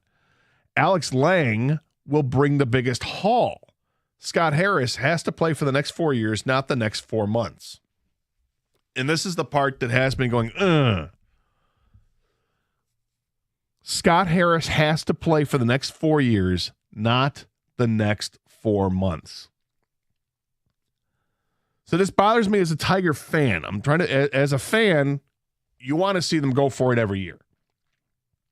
As a fan, I'm looking at the standings and say, hey, they're a game out of first place. They're a game below 500. They're exceeding my expectations. They're playing well in certain aspects. Alex Lang has been fantastic for them, as has Eduardo Rodriguez. Lang building off of what he did last year and continue it this year with 9 saves in 22 games. He has a 1.21 earned run average and a 0.9 whip, walks plus hits per innings pitched. He's got 30 strikeouts in 22 innings. He's had a fantastic start of the season. I mean, these are numbers. When you see these these are kind of Mickey Mouse numbers. Through 22 games this year, he's got an ERA of 1.21 and a whip of 0.9. Don't mistake what I'm going to say. Because he is not, nor will he ever be, nor will anybody be, Mariano Rivera. Don't misunderstand what I'm saying. What I'm saying is, if you look at the back of a baseball card, or if you're looking online at somebody's stats and you come across this season and you see an ERA of 1.21 and a whip of 0.9, you say to yourself, oh my God, that guy's amazing. I haven't seen numbers like that since Mariano Rivera. Or plug in whatever great closer you want over the years. You know, Joe Nathan in his prime. Francisco Rodriguez in his prime.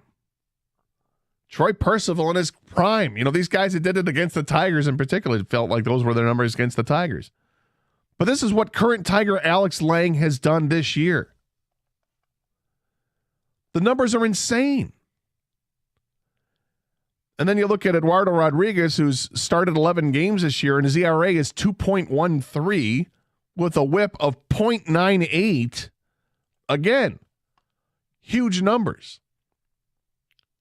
They're great, both of these players, this season with the numbers they've put up. But the track record would suggest otherwise. With Rodriguez, his track record was a starter with the Boston Red Sox, pitching at Fenway Park. It's not pitcher friendly there, and his numbers ballooned a little bit. Tigers took a chance on him, signed him as a free agent last year, and it's paying off this year for sure. Last year, not so much. Remember, he left the team. Alex Lang was brought about in a trade a few years ago and has steadily gotten better. His first year with the Tigers in 36 games had an ERA of 4.04, a whip of 1.49. Not good. Last year in 71 games for the Tigers, he had an ERA of 3.69 and a whip of 1.25. Improved his numbers and his strikeouts, 82 strikeouts in 63 and a third innings last year. Really good. No saves last year, but he blew 4 saves. And this year he's taken it to a different level. 22 games. In 22 and a third innings, the 0.9 whip, the 1.21 ERA, the 30 strikeouts in 22 and a third is great. He's 9 for 10 in save opportunities this year.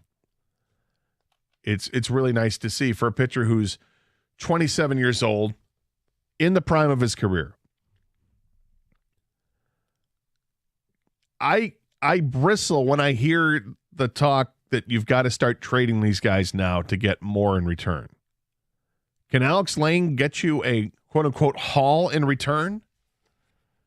I wasn't thinking that initially, but now I'm starting to think maybe you can get a haul. Then you have to determine what the hell is a haul in return. And what would you want in return? If you're going to give up your closer, which is not an easy thing to do, and Alex Lang is more than one occasion, he's had to go more than just one inning to get it done, and he's gotten it done. He's been so good this year. But what the Tigers need desperately is to get a big bat in the lineup. And we had talked a few weeks ago when people first started mentioning, oh, you got to trade Eduardo Rodriguez. You got to trade him while he's hot. That if you were to trade Rodriguez and pair him up with somebody else, that maybe you can get a really nice piece. Well, here it is a few weeks later. And now looking at Lynn Henning's tweet from Friday where he suggests that the Tigers have to make this move, that Alex Lang will bring the biggest haul. Scott Harris has to play for the next 4 years, not the next 4 months.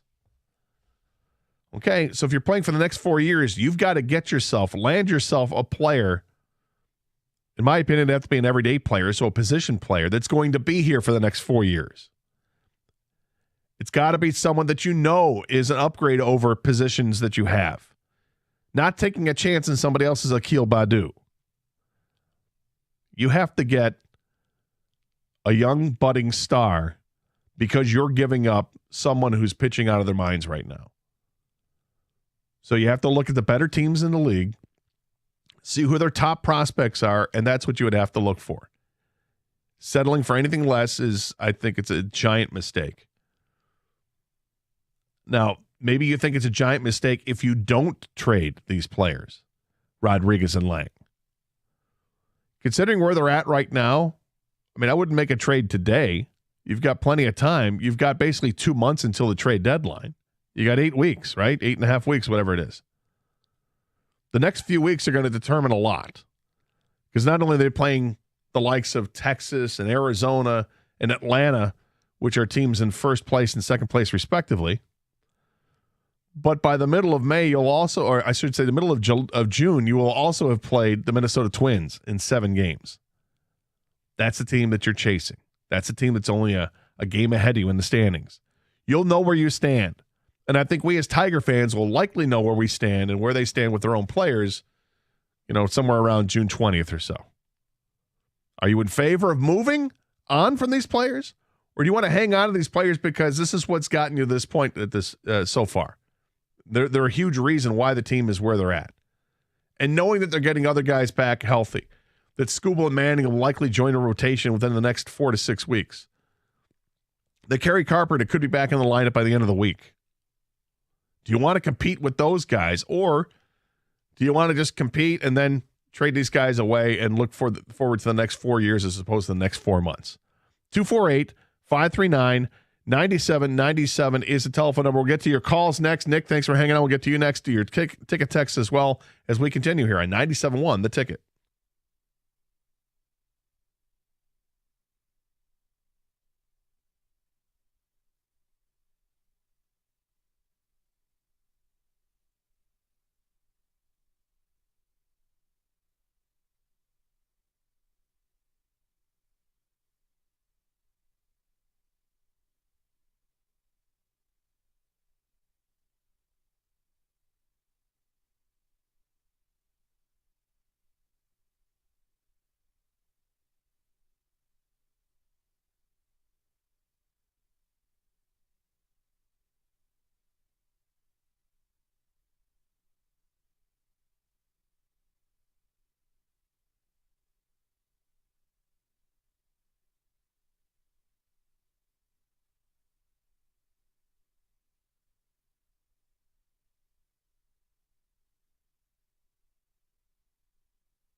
Tigers ended up winning the game yesterday, and that's taking 3 out of 4 against the White Sox over the weekend. That was great. It's Memorial Day today. They have an afternoon game against the Texas Rangers. Texas is in town for 3 games. They are atop the American League West, and it's going to be a struggle for the Tigers. I think they're going to go into the series without the 2 best starters because they just got done pitching against Chicago. So no Rodriguez, no Lorenzen. Instead, you'll have Matthew Boyd today, and then a combination of Joey Wentz and Alex Faedo as well. Add to that, the Texas has the second most prolific offense in all of baseball behind only the Tampa Bay Rays, and you've got a recipe for a really tough series. But it is Memorial Day, and as always on the Karsch and Anderson Show on Memorial Day, we'd like to give a shout-out to those who made the ultimate sacrifice on Memorial Day. It's your opportunity. You want to brag about a family member? Brag about a friend of yours, someone that you lost because they paid the ultimate sacrifice for this country. What was it that they loved about sports? Was there a team in particular? Was there an athlete in particular that they loved? Were they a diehard fan of either? Any brushes with sports celebrity that they had where they had a story like, oh, yeah, back in the day I met Al Kaline. It was great. Or Gordie Howe, whatever it was. And how did they influence how you feel about sports? Did they get you into sports? Did they change how you feel about sports? Maybe they coached you or just supported you. Whatever the case is, today is the day we like to honor those that paid the ultimate sacrifice. And feel free, 248-539-9797. You can text us or call us at the same number. We're talking about the Tigers, and I finally found the Lynn Henning tweet from the Detroit News. I love Lynn. Lynn's a great guy.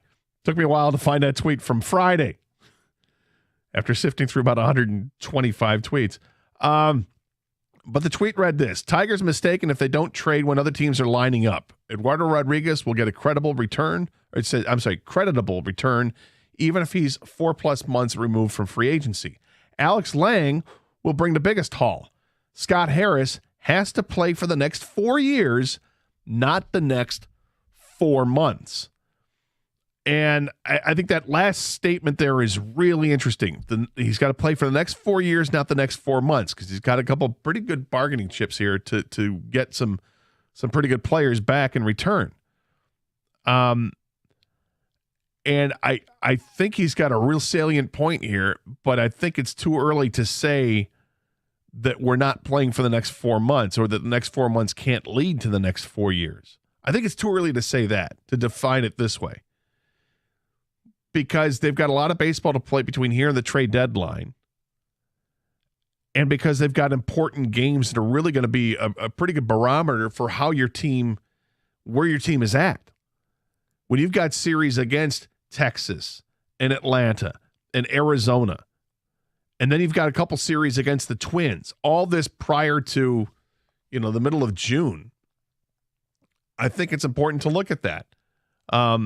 Because those are the games that you measure yourself against the good teams, and in particular against the Minnesota Twins. June 25th is that's the final game against the Twins in the first half of the season. June 25th, they'll play the Twins 7 times in a 10 or 11-day period. This is not an easy stretch for the Tigers. I mentioned Texas at home, then they're at Chicago, they're at Philly, home against Arizona and Atlanta, at Minnesota, home against Kansas City, home against Minnesota. And then they're back on the road at Texas for 4 more games at the end of June. So I guess the point again is that we'll know pretty well by July 1st of what kind of team this is and whether or not they have to play for the next 4 years as opposed to the next 4 months. Or can they play congruently? The next 4 months is part of the next 4 years because they're ahead of the game. Maybe they're in first place by July 1st. And maybe there's a couple games cushion in there. Maybe the Tigers want to buy some pieces at that point instead of trading for future assets. 248-539-9797 is the telephone number. Let's go back to the phones. Nick has been patiently waiting. Thanks, Nick. Welcome to 97 on the Ticket. Hey, thanks for taking my call. So 3 things I wanted to bring up. I know I only said one with the call screener, but you brought up 2 other things that I wanted to talk about, if that's okay with you. All right, go quick. So the first thing I want to talk about was your point on, who out of the players you list, Scope, Maton, Eric Haas, Cabrera, and Ibanez, who is going to be the biggest contributor over the next 15 games? In my mind, it's probably Ibanez because, A, he's a plus defender, and B, although he's not doing well right now, his expected stats, like his expected WOBA, which tells me, his quality of contact, his walks, his strikeouts, all that jazz, it's like 352. Now, 400 is considered elite, and 285 is considered mediocre. So and whether or not he'll actually get to 350 in terms of his actual WOBA is yet to be seen, but I feel like that's the guy that can be the biggest contributor over the next 15 or so games. And that stat that you bring up, I mean, that's something AJ Hinch has talked about, and it's, he's expected to get more out of what he's done, I guess is the way you look at hard hit rates and all that. He puts the ball in play. That's the number one thing, and he hasn't been rewarded for it. And no, he's been getting expected stats tell you how you've been getting lucky or unlucky. And right now it says he's been getting pretty unlucky. Yeah, I mean it's a predictor of that. It's not foolproof by any means, but I mean it's a predictor of that. It's why you stick with. It gives you an idea. Yeah, you hope it does. It's like this is why you stick with Spencer Torkelson with his hard hit rate, right? Because eventually those balls are going to find the gap, so they're going to be a better launch angle and get out of the ballpark. And Ibanez, this is the number one reason they stuck with him when he was 0 for 32 and 1 for 38. They stuck with him because of those numbers you just mentioned. Right. So the two other things the Alex Lang thing, I think it is interesting because I didn't even consider him earlier in the season as a potential trade chip. And Mike brought this up on his show when it comes to trading for relievers. And when you also look at, how much team control he has left, he has at least all of next year, which is one full year of team control before he enters 2 years of arbitration. Right. Then after that, he enters free agency. Which is still a form of team control when you get to arbitration. Right, exactly. But Mike brought it up on his show that, historically, teams who have at the deadline traded for these kinds of relievers who still have lots of control left, generally, most of them tend to overpay, and historically, a lot of them tend to end up losing that trade. So, and again, this ties into my third point that I was going to make about where this team is. I want Scott, the whole thing about, over the next 4 years versus over the next 4 months, I want to give Scott Harris the ability to say, you know what, he's going to make a lot of trades that fans are not going to like. Going back to the David Dombrowski era, he traded a guy that I really liked, Curtis Granderson, got Austin Jackson. I hated when he did that, but the point was it made the team better, and it allowed us to contend for a longer amount of time. And that's what I want him to do. And I think that, that's what fans should really want.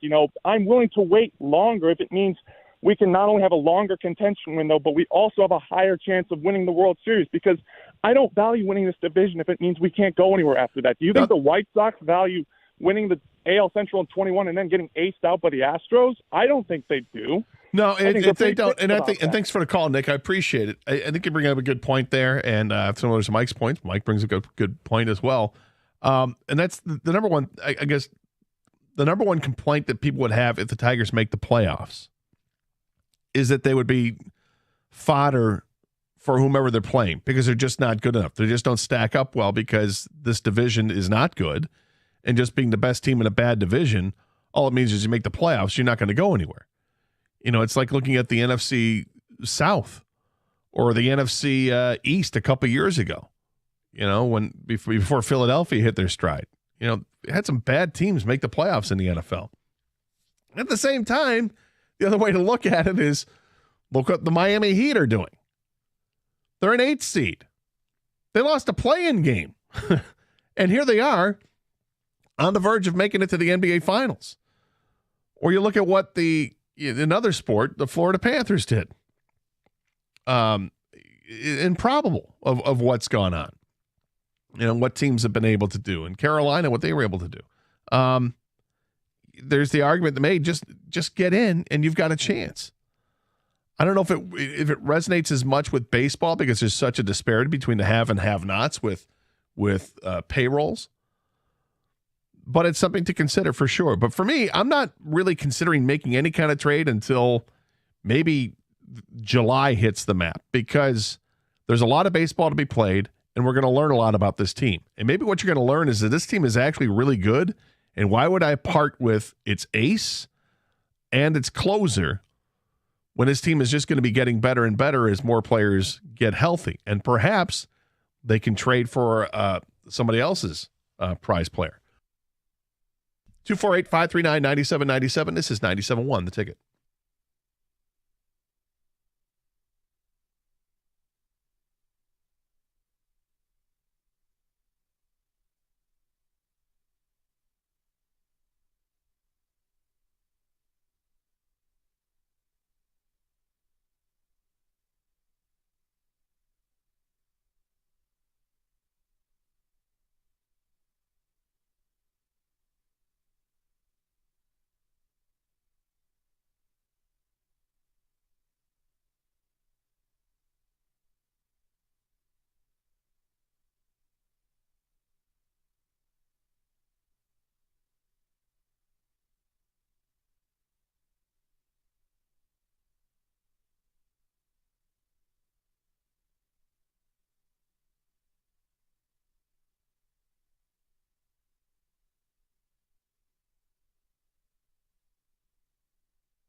Tigers went on to win it in extra innings in the bottom of the 10th inning, able to get the run home. Eric Haas, a deep fly ball, sacrifice fly, brings home Spencer Torkelson.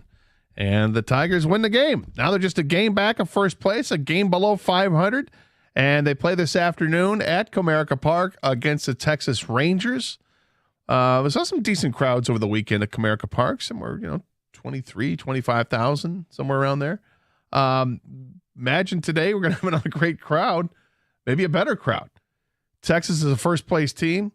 It's a beautiful day outside, an absolutely gorgeous day here. Sunny out. It's going to get a little warmer. It looks a lot better than a race in Charlotte, the auto race. As Greg had pointed out to me, hey, look up at the TV screen. It's raining out there, and get an auto race in the rain is not ideal. Not ideal at all. 248-539-9797 is the telephone number. Same number to text us as well.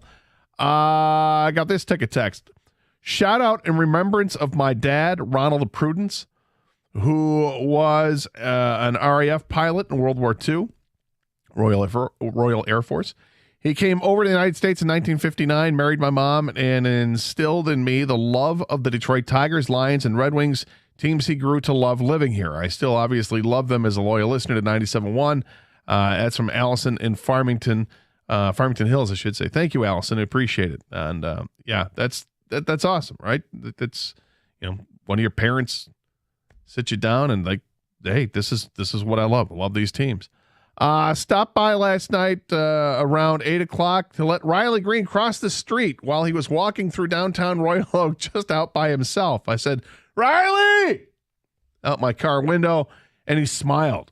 This just hours after robbing a home run and tripling in the bottom of the ninth inning. Detroit's finest, the best player in Detroit sports. Riley Green is in that discussion for sure. I don't think there's a question he's the best Tiger on this team. And as far as Detroit sports, we got a lot of young athletes that it's good to see right now, right? I mean, sure, the team's still at this point.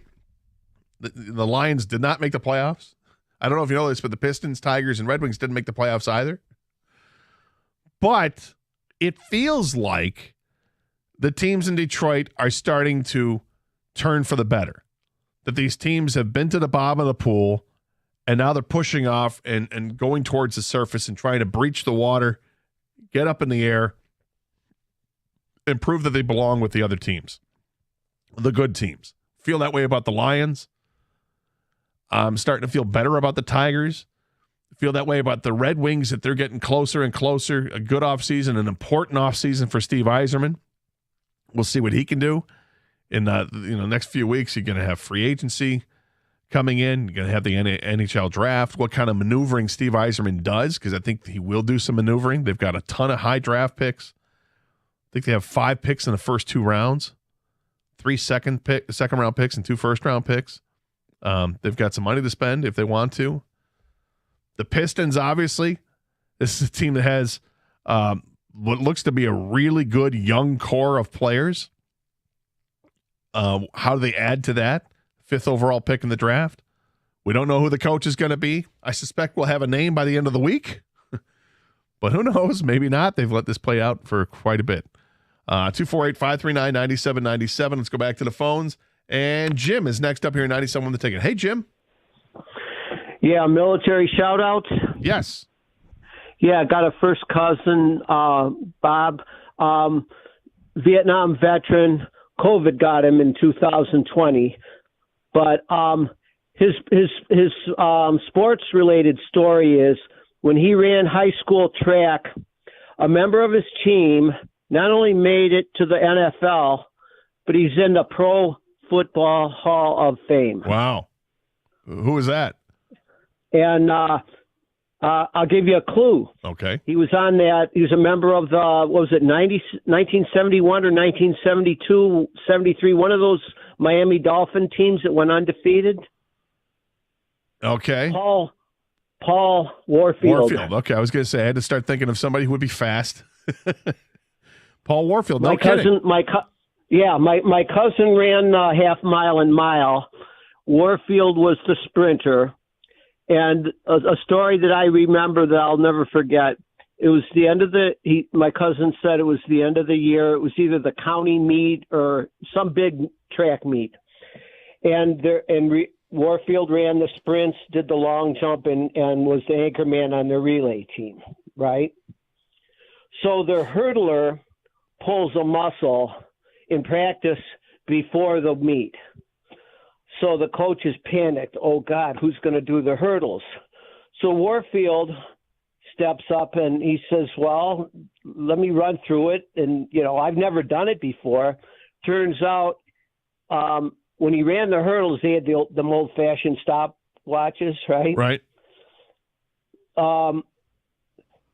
He was really good at it, I'm assuming. Track record, know. Yeah. Yeah, he was a natural at the hurdles, so so he ran and then I guess when at that big meet, the county meet, he set the track record in the hurdles. That's pretty amazing. I appreciate the story, Jim. Thank you very much, and I appreciate you sharing it with us and the loss of your brother there. 248-539-9797. The telephone number, same number to text us as well. Get some more texts coming in. The Tigers had a very easy schedule in May. That helped them get to close to 500. Very tough watch.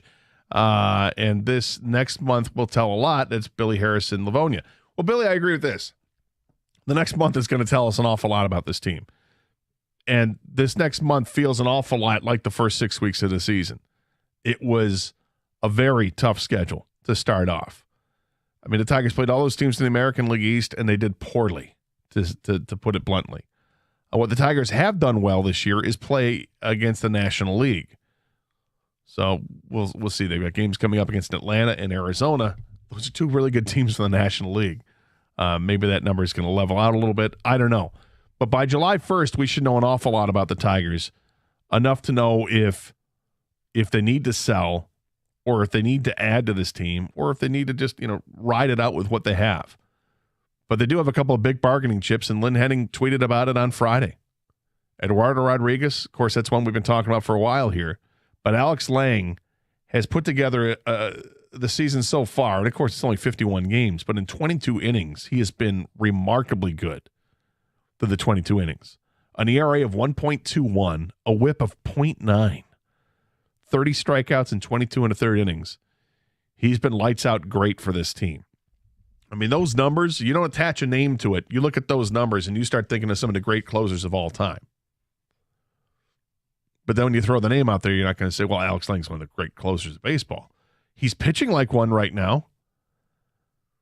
And do you strike while the iron's hot or not? Team's going to overpay for a closer? They might. But let this play out at least another month. I think you go to the first week of July and you'll know, because they'll have all those games against the top teams in baseball. And then they'll have the 7 games. More importantly, they'll have the 7 games against the Minnesota Twins, where you can measure up against the best in the division and see where you're at. Now, I get it. You don't want to just get into the playoffs and be a bad team that got into the playoffs. You want to have something to it. You'll know. I think you'll know. If they can get through the stretch and have a winning record, and they've played the likes of the Twins 7 times and the Texas Rangers, I think that'll be 7 times. There's 6 or 7 times against the Rangers. There's games against Atlanta. There's games against Arizona. It's going to tell you a lot. It should tell you an awful lot.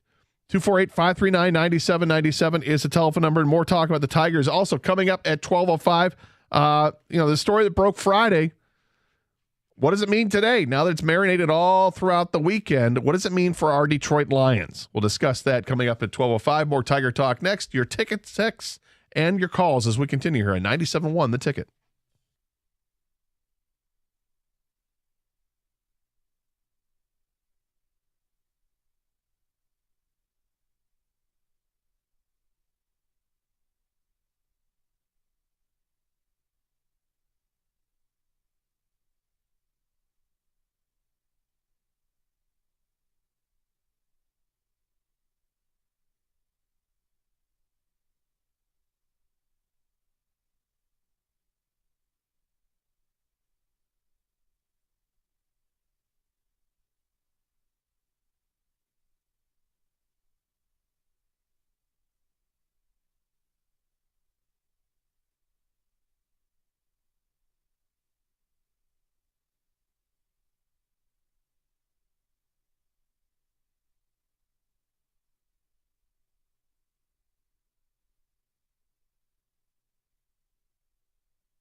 That was a heck of a play. Heck of a play by Riley Green, and frankly, we're used to it. You know, it's what we've come to expect. Oh, what's that? Fly ball to center field? He'll get it. That's just what Riley Green does. He's been a fantastic player, one of the truly exciting players here in Detroit, and we've got a lot of young players to be excited about. And is Riley Green the most exciting of those players? He's right up there, man.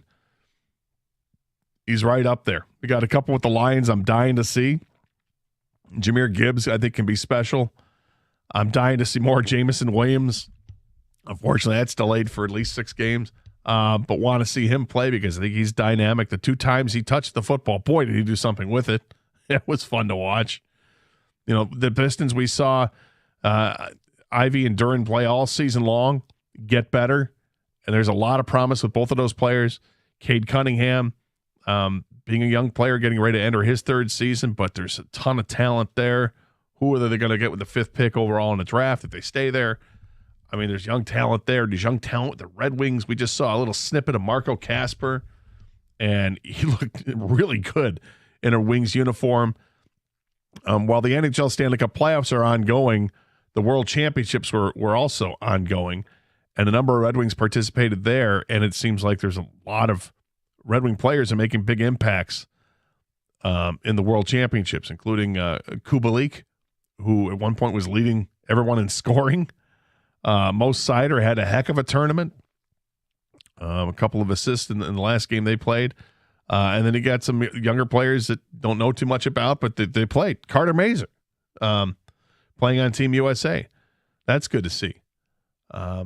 There's a lot to be excited about with some young talent here in town. And with the Tigers, yeah, you're hoping that it's more than just Riley Green. You're hoping Spencer Torkelson gets on board, and then all of a sudden he's going to start to hit. Get that OPS well over 700 where it needs to be. I mean, this is a guy drafted 1-1. You expect it to be over 800, and it's just going to be hitting bombs, hit 30 to 40 home runs. You know, hit 260, but have that, on base percentage, it's 380. Something special because teams are afraid to throw to you because they know you can do damage. That's what we want to see. We're getting it from Riley Green. Haven't gotten it from much else at this point. But we're starting to see some guys flare up. Akil Baddoo hit the grand slam yesterday. He's had a really good month of May. The other guy's been off the charts and is a complete surprise to me, and I want to give him credit because when the name was brought up last year, I was pretty dismissive of it. And I would say, look, all right, let's not get too excited because the guy had 2 hits in a 4-game series. But Zach Short is that player. Zach Short wants to play in major leagues. There's no question about it. He earned the right to get called up, played well at Toledo, and it's a very small sample size. He's only had 33 at-bats this year. We know it's a small sample size, but it feels like he's done everything in the last week. He's got 3 home runs. He's hitting over 300, an OPS over 1,000, and again, it's only 33 at-bats. But a heck of a start here for Zach Short. He's earned a playing time. He's become a big bat over the last week. He deserves to play out there. And they're going to find different positions for him because if you're hitting, you need to be out there. Whether it's third base, shortstop, second base, somewhere in the infield, he's going to go. They need bats in the lineup, and his bat is one that is working right now. You ride it out. Now, don't know how sustainable it is. Andy Ibanez was 0 for 10 to start the season, then had a really terrific 10-game span, and then went ice cold again, went 0 for 32, went 1 for 38. But they feel that he's been hitting the ball and swinging the bat really well. It's just not producing base hits. But by different algorithms and, sabermetrics, this is why they're being patient with him because the numbers tell you he should be a heck of a lot better than what they've gotten so far. So trust the process, let it play out. It's kind of the same thing with Spencer Torkelson. 248-539-9797 is the telephone number. Some more ticket texts that have come in. It's been exciting to see these guys step up. Nothing made me happier than seeing a Green double followed by a Torkelson double to take the lead the other day. That's in Billy and Livonia. It's exactly what we want to see. Want to see those guys get out there and produce. And Javi Baez has to continue to be consistent. Be nice to see Javi Baez hit the ball for extra base power, find the gaps, and hit the ball over the fence. And, of course, he can. It's just been a struggle. But he's picked it up since the benching in Toronto. He's been a much better player. I hope AJ has the bullpen on high alert to start the game. You never know what Boyd that you're going to get. I agree. I think the Tigers' rotation is sketchy at best right now. I mean, Rodriguez, I feel like he's a bona fide starter in this league, to be sure. I think for most teams, he's probably a number 2 or a number 3, but he's pitching like an ace this year. Before the season began, I said that's my guy who I think is going to make the All-Star team. I think it's Eduardo Rodriguez. But beyond him, what do they have? Lorenzen's pitched awfully well in his last few starts. I mean, was perfect through 5 2/3 on Saturday. He was great. He's really turned things around. Can he continue to pitch at a really good pace? Probably not, but can he be better more often? Can he be good more times than he's not? Can he be a good pitcher 3 out of 5 starts? I'll take it, because I don't expect Lorenzen to be a top 2 pitcher in this rotation, but he's pitching like it right now. It's the other 3 guys that I worry about. And when the ticket texter mentions, which Matthew Boyd are we going to get? Exactly. I mean, there's the Boyd that pitches lights out through 4 innings, but then runs into the 5th inning. And unfortunately, guys will get on base and then gives up the big hit, and next thing you know, you got 3 runs across, and you got to remove him before the 5th inning's over. Or after 5 innings, he's given up 3 or 4 runs. It's unfortunate because he'll go through stretches where he looks like he's just on cruise control. Alex Faedo knows where the strike zone is. That's been fun to watch him pitch this year, because all he does is throw strikes. He just fills up the zone. He's got good control, decent command. But when you pitch in the strike zone as much as you do, you're going to get burned from time to time, and he has given up a ton of home runs at this point, which is kind of shocking for how little he's pitched and how many home runs that he has given up. Alex Faedo has only pitched 21 2/3 innings, but he's given up 6 home runs. But he fills the strike zone. His walks plus hits per innings pitched is .74. He's been really good. And then you have Joey Wentz, who just, unfortunately, he's the other side of what you hope to get from Lorenzen is, he's bad 3 or 4 starts out of 5. He needs to be better. I suspect that when Tarek Skubal is ready to come back, that maybe he's the first guy that you pull out of the rotation. And Skubal could come back in the next couple of weeks. We'll see. But he's throwing bullpens against live batters. Jonathan Scope mentioned he threw 98. That's a good sign. I imagine he'll get a couple of starts down to Toledo before they bring him up. But this could happen in the next couple of weeks. But that rotation, this is where you get a little concerned with it. Maton needs to be the one to contribute over the next 100 games because he hasn't done anything and he keeps getting playing time. That's from Josh. Well, I agree that Nick Maton needs to step his game up.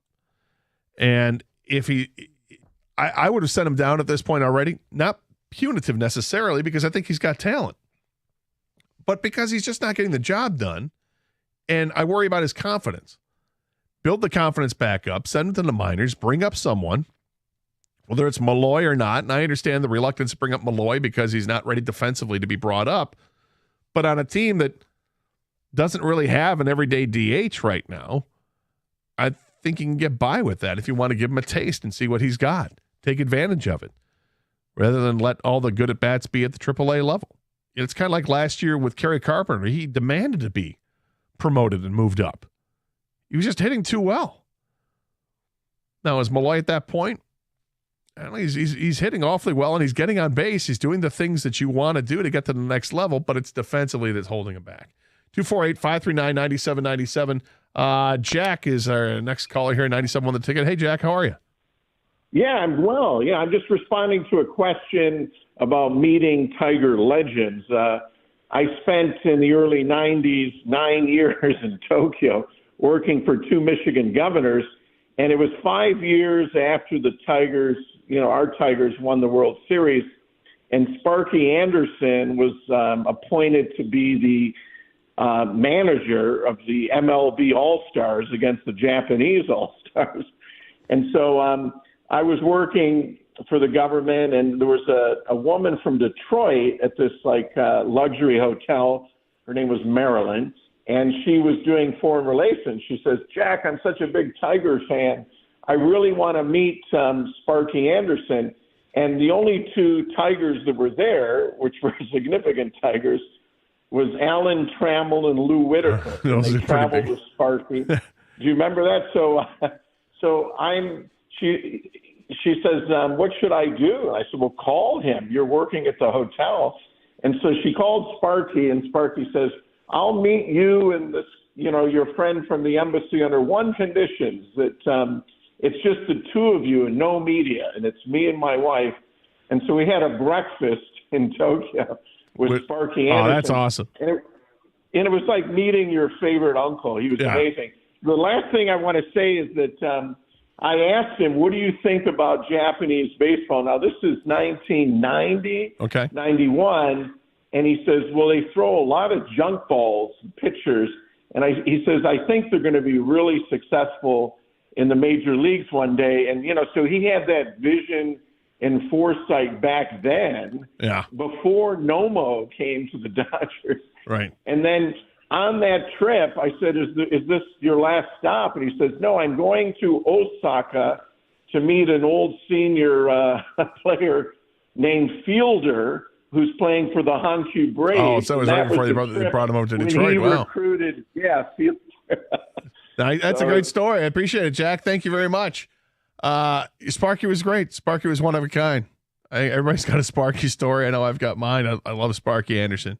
I went to Tigers fantasy camp 17, 18 years ago, and they asked for, what name and you want on the back of your jersey, what number do you want?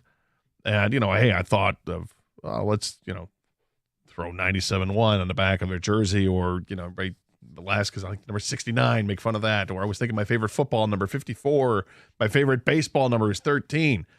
But I went with 11. And I went with the name Anderson on the back because my last name's Anderson. But I went with it to honor Sparky. I love Sparky Anderson. 248-539-9797 is the telephone number. More of your texts and calls next. You want to give a shout out to that veteran that paid the ultimate sacrifice here on Memorial Day. We allow for the shout outs today. Absolutely shout them out and explain what they loved about sports, their connection to sports, their connection with you. We'd love to hear that. Plus, we're going to get in some Lions talk as well. Next on 97.1 The Ticket.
All right, welcome back to the Karsch and Anderson program here on Memorial Day on 97.1 The Ticket. Because it's Memorial Day, what we'd like to do is have our listeners give shout-outs and brag a little bit about a family member or a friend of yours that made the ultimate sacrifice for this country. This is what Memorial Day is about. We salute the veterans that died in the wars over the years. And we try to celebrate the life, right? And we put a sports spin on it.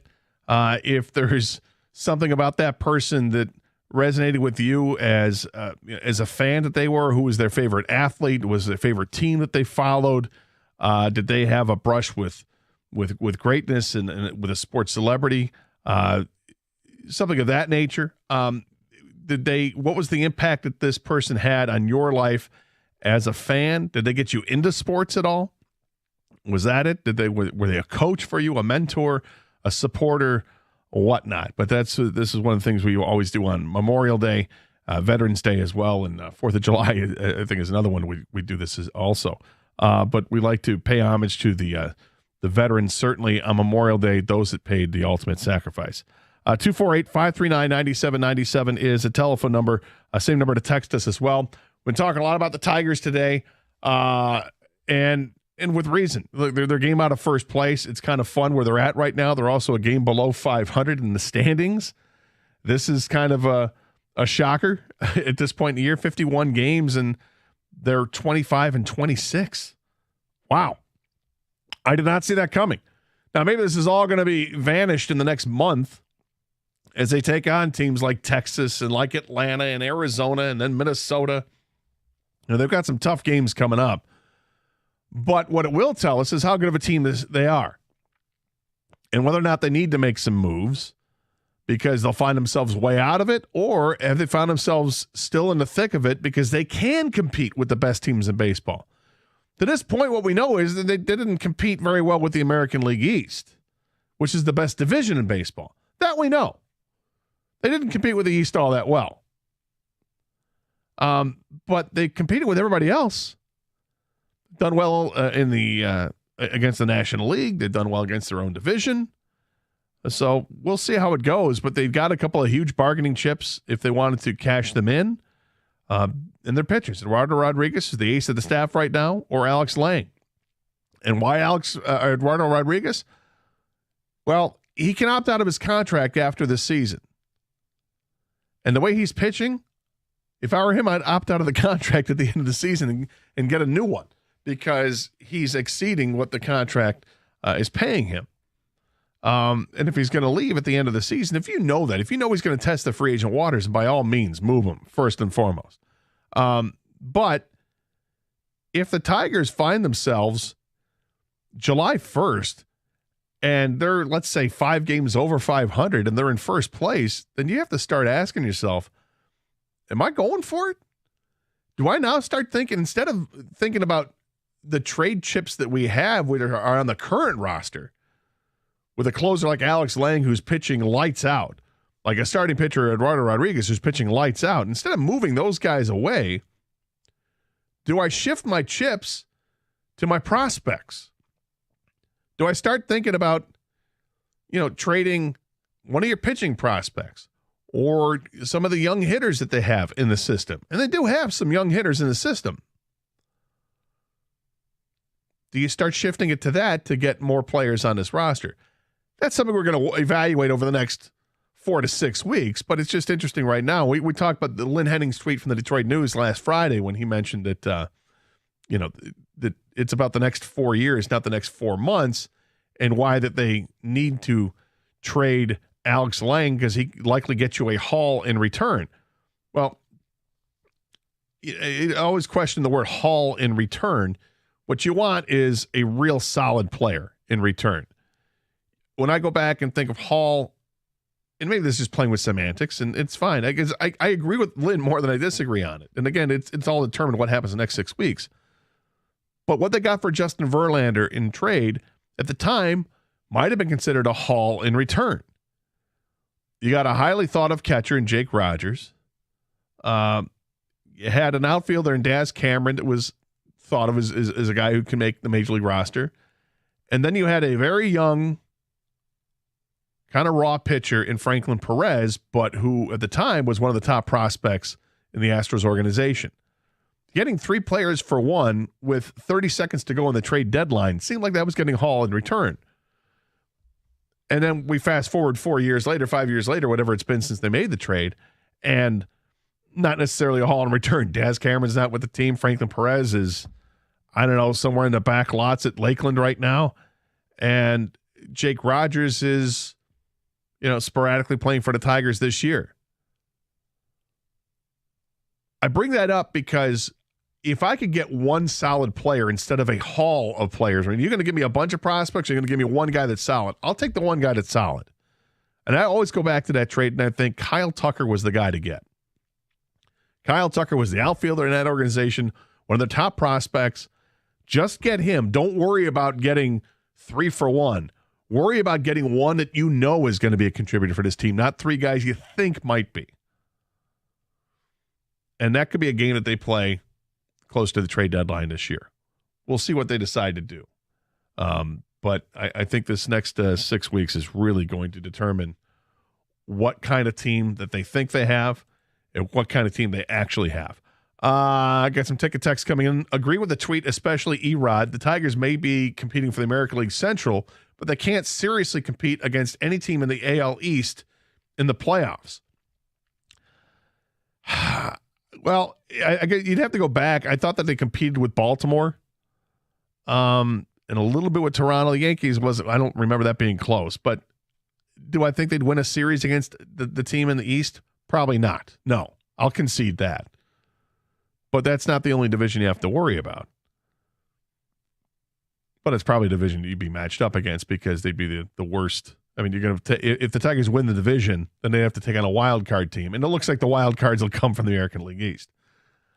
They should trade for Isaac Paredes. LOL, Dan. Yes, Isaac Paredes. Saw the stat yesterday. For the 4th time this year, he's driven in 4 runs in a game. This season, he's got 8 home runs. Oh, if Austin Meadows was what Austin Meadows was before they traded for him. I hope he's can get it together, just for his sake. The Tigers should be trying to cherry pick no-name bats off of teams like Oakland and Washington and offering them prospects. It doesn't need to be a household name to make your team better immediately. I agree with that. What you need to do is find upgrades over what you have.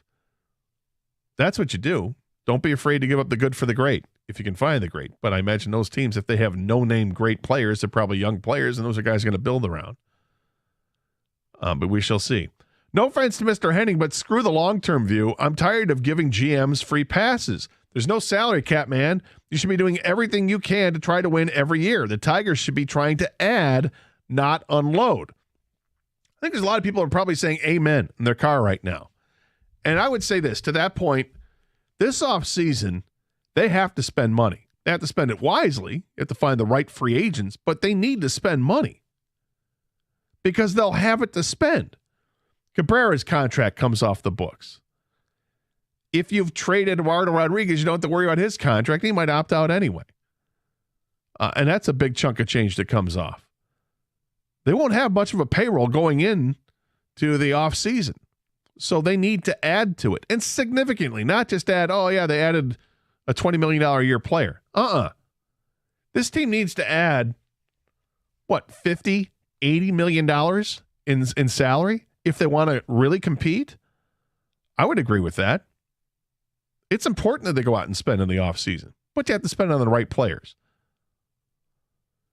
We'll see what they end up doing. You have to trade them now. Last thing we need is another Michael Fulmer, Matt Boyd situation. Well, did they hold on to those guys a little too long? They probably did. 248-539-9797 is the telephone number. More your ticket text, your calls, and Lions Talk coming up here on 97.1 The Ticket.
And welcome back to the Carson Anderson program here on 97.1 The Ticket. Happy Memorial Day to everybody.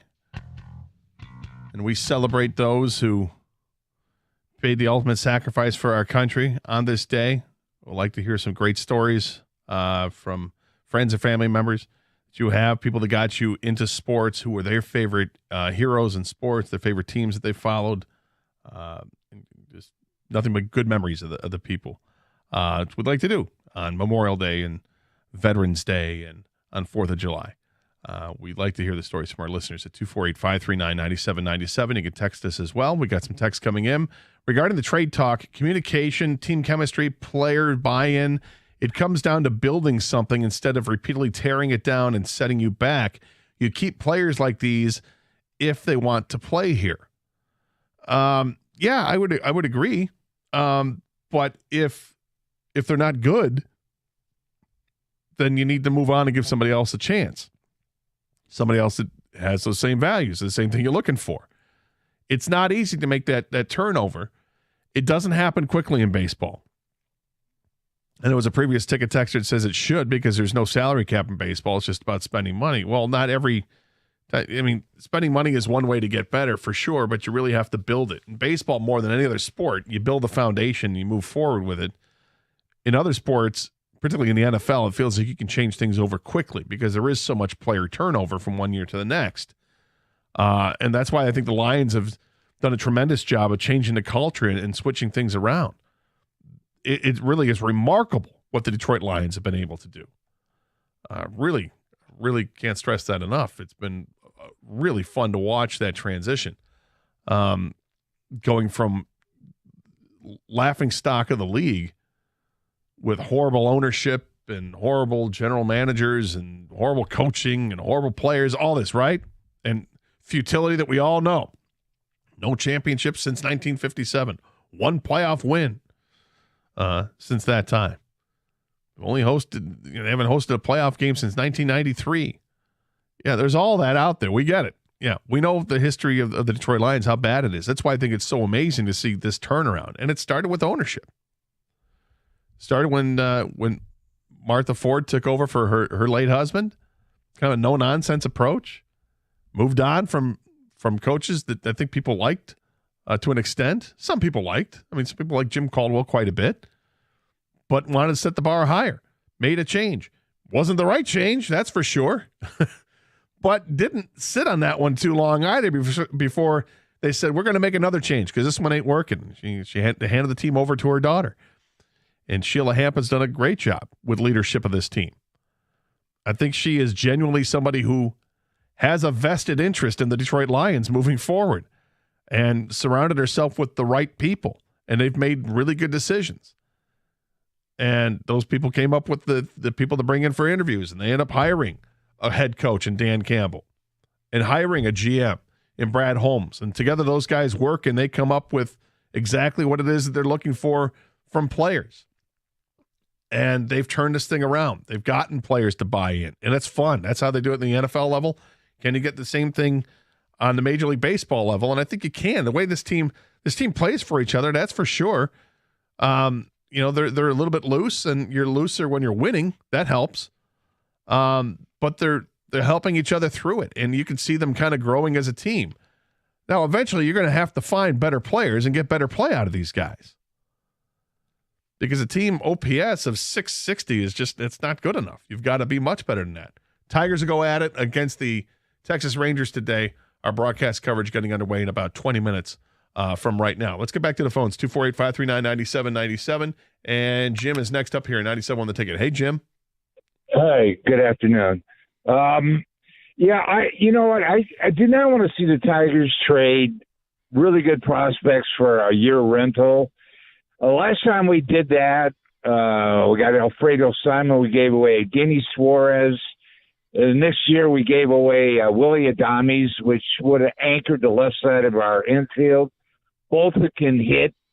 And if you bring in one good bat and put in the middle of the lineup, and some of these pitchers come back that are injured, the Tigers have a chance of making the playoffs. But just trading prospects and then find out, wow, this guy hit 40 home runs. Yeah. and we had him. I just. I hear you, Jim. It would feel like, and thanks for the call. It'd be like if the Tigers traded Colt Keith, who is a third base prospect they have at AA right now, who's killing it. He's got an OPS over 900. He's hitting over, I think he's hitting 320, somewhere around there. Real nice looking prospect. He's young. He's like 21 years old. And looks like this is a guy that could be the best hitting prospect the Tigers have had in a long time. You know, he's already provided more power than what Riley Green was doing. I think he's actually hitting better than Riley Green hit in the minors. This is exciting stuff.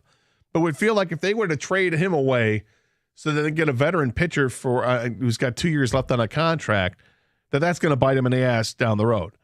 I don't think Scott Harris is looking to do that. I just brought it up that, hey, in the next 6 weeks, if the Tigers find themselves well above 500, entrenched in first place, they've beaten these teams that are first-place teams like Atlanta and Texas and Minnesota, and they prove themselves to be worthy of a conversation that they can compete in the playoffs, that you have to start thinking about adding to the team. And how do you add to the team? Well, you have to give up something to get something.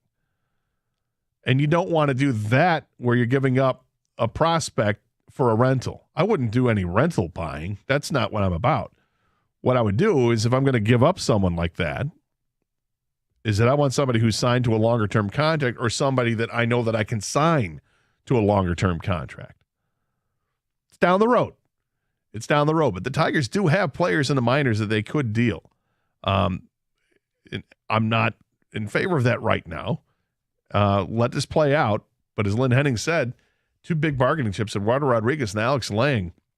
You should be able to get something really good for that by the trade deadline if you're inclined to make that move.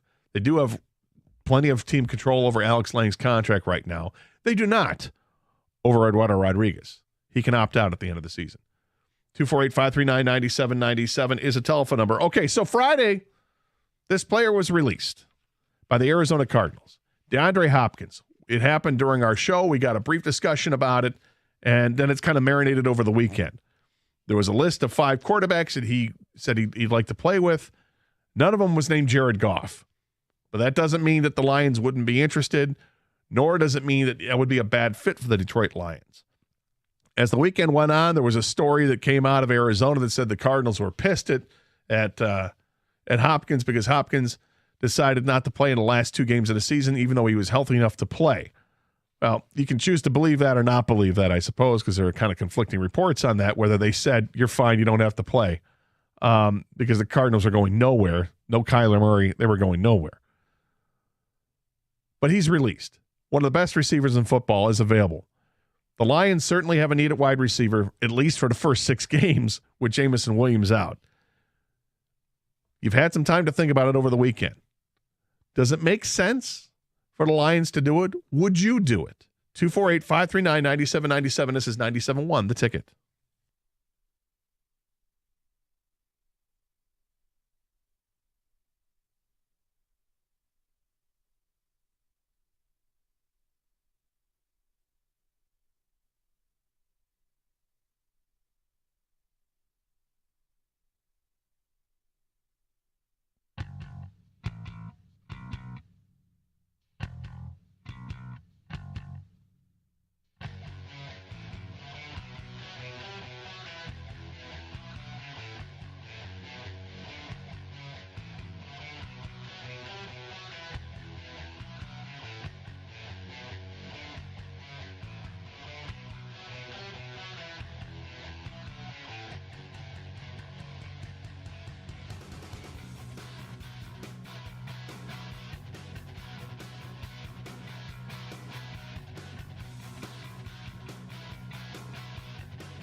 All right, I mentioned that Friday the Cardinals released veteran wide receiver DeAndre Hopkins, who's been a fantastic receiver in his career.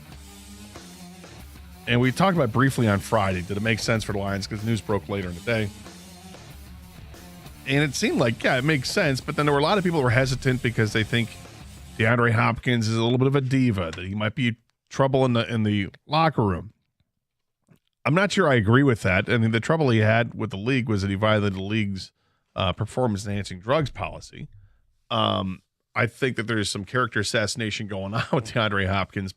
Now the Cardinals are there's reports that say people within the Cardinals organization were upset that he didn't play the last 2 games of the season when he was healthy. But there's conflicting reports because there are other reports that say that the Cardinals didn't want him to play the last couple games of the season. And with Kyler Murray out and Hopkins was, coming off of an injury as well, did they need to go ahead and do that? Nonetheless, he's an outstanding player. Doesn't make sense. Then there was the report that said that Hopkins recently revealed, I'm reading this from CBS Sportsline, Hopkins recently revealed the quarterbacks he would prefer to play with: Patrick Mahomes, Lamar Jackson, Josh Allen, Jalen Hurts, and Justin Herbert. And then says that the Kansas City Chiefs and Buffalo Bills are considered to be 2 of the favorites to land Hopkins, who likely wants to compete immediately.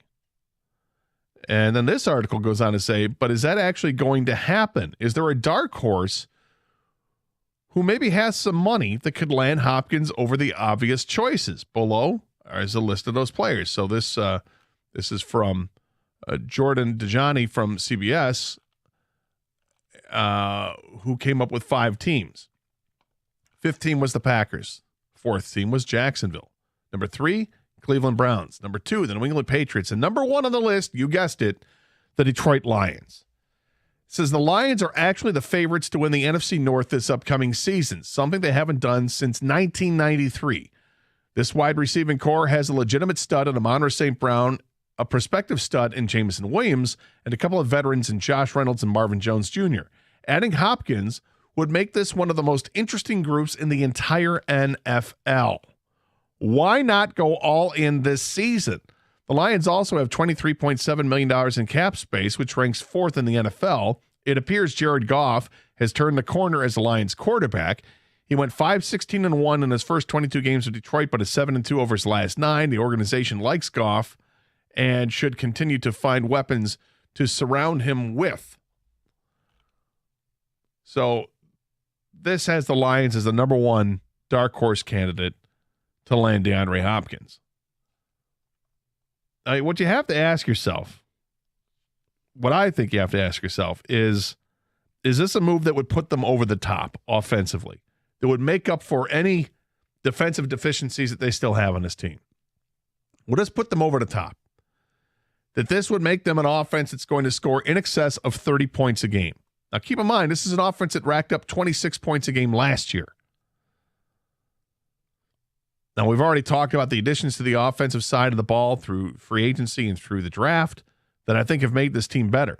I think having a healthy Vitae at right guard makes this team better. I think going out and finding capable backups to the offensive line, guys who can step right in and play and maybe not miss too much of a beat, that helps them. The running game with Montgomery and Gibbs, on paper, to me, screams that it's better than Jamal Williams and DeAndre Swift. He had the uncertainty with Swift with his injury history, and Jamal Williams was what he was, an outstanding short yardage back. David Montgomery, more upside. Jahmyr Gibbs has home run power. I love that. Yeah, you moved on from TJ Hockenson, you had 3 tight ends do the work of 1 tight end, and they caught the ball in the red zone. That's all that mattered. Now you add to that Sam Laporta, who's a tight end that might be more like a George Kittle than anything else. I'll take that. Thank you. A guy that can make plays, get open, and make plays with his feet after he's got the ball in his hands. It looks good. If you add Hopkins to this team, I think that it would put you over the top and make up for any deficiencies the defense has. And, oh, by the way, the defense should be vastly improved as they completely remade the secondary. They've added Jack Campbell to the linebacking core, and they're getting healthier on the defensive line. Not to mention that they've added some other pieces in the draft. I like what they've done. I like the place that they're in. And if they can convince DeAndre Hopkins to sign a 1 or 2 year deal with the Lions, go for it. Because I think he would put them over the top.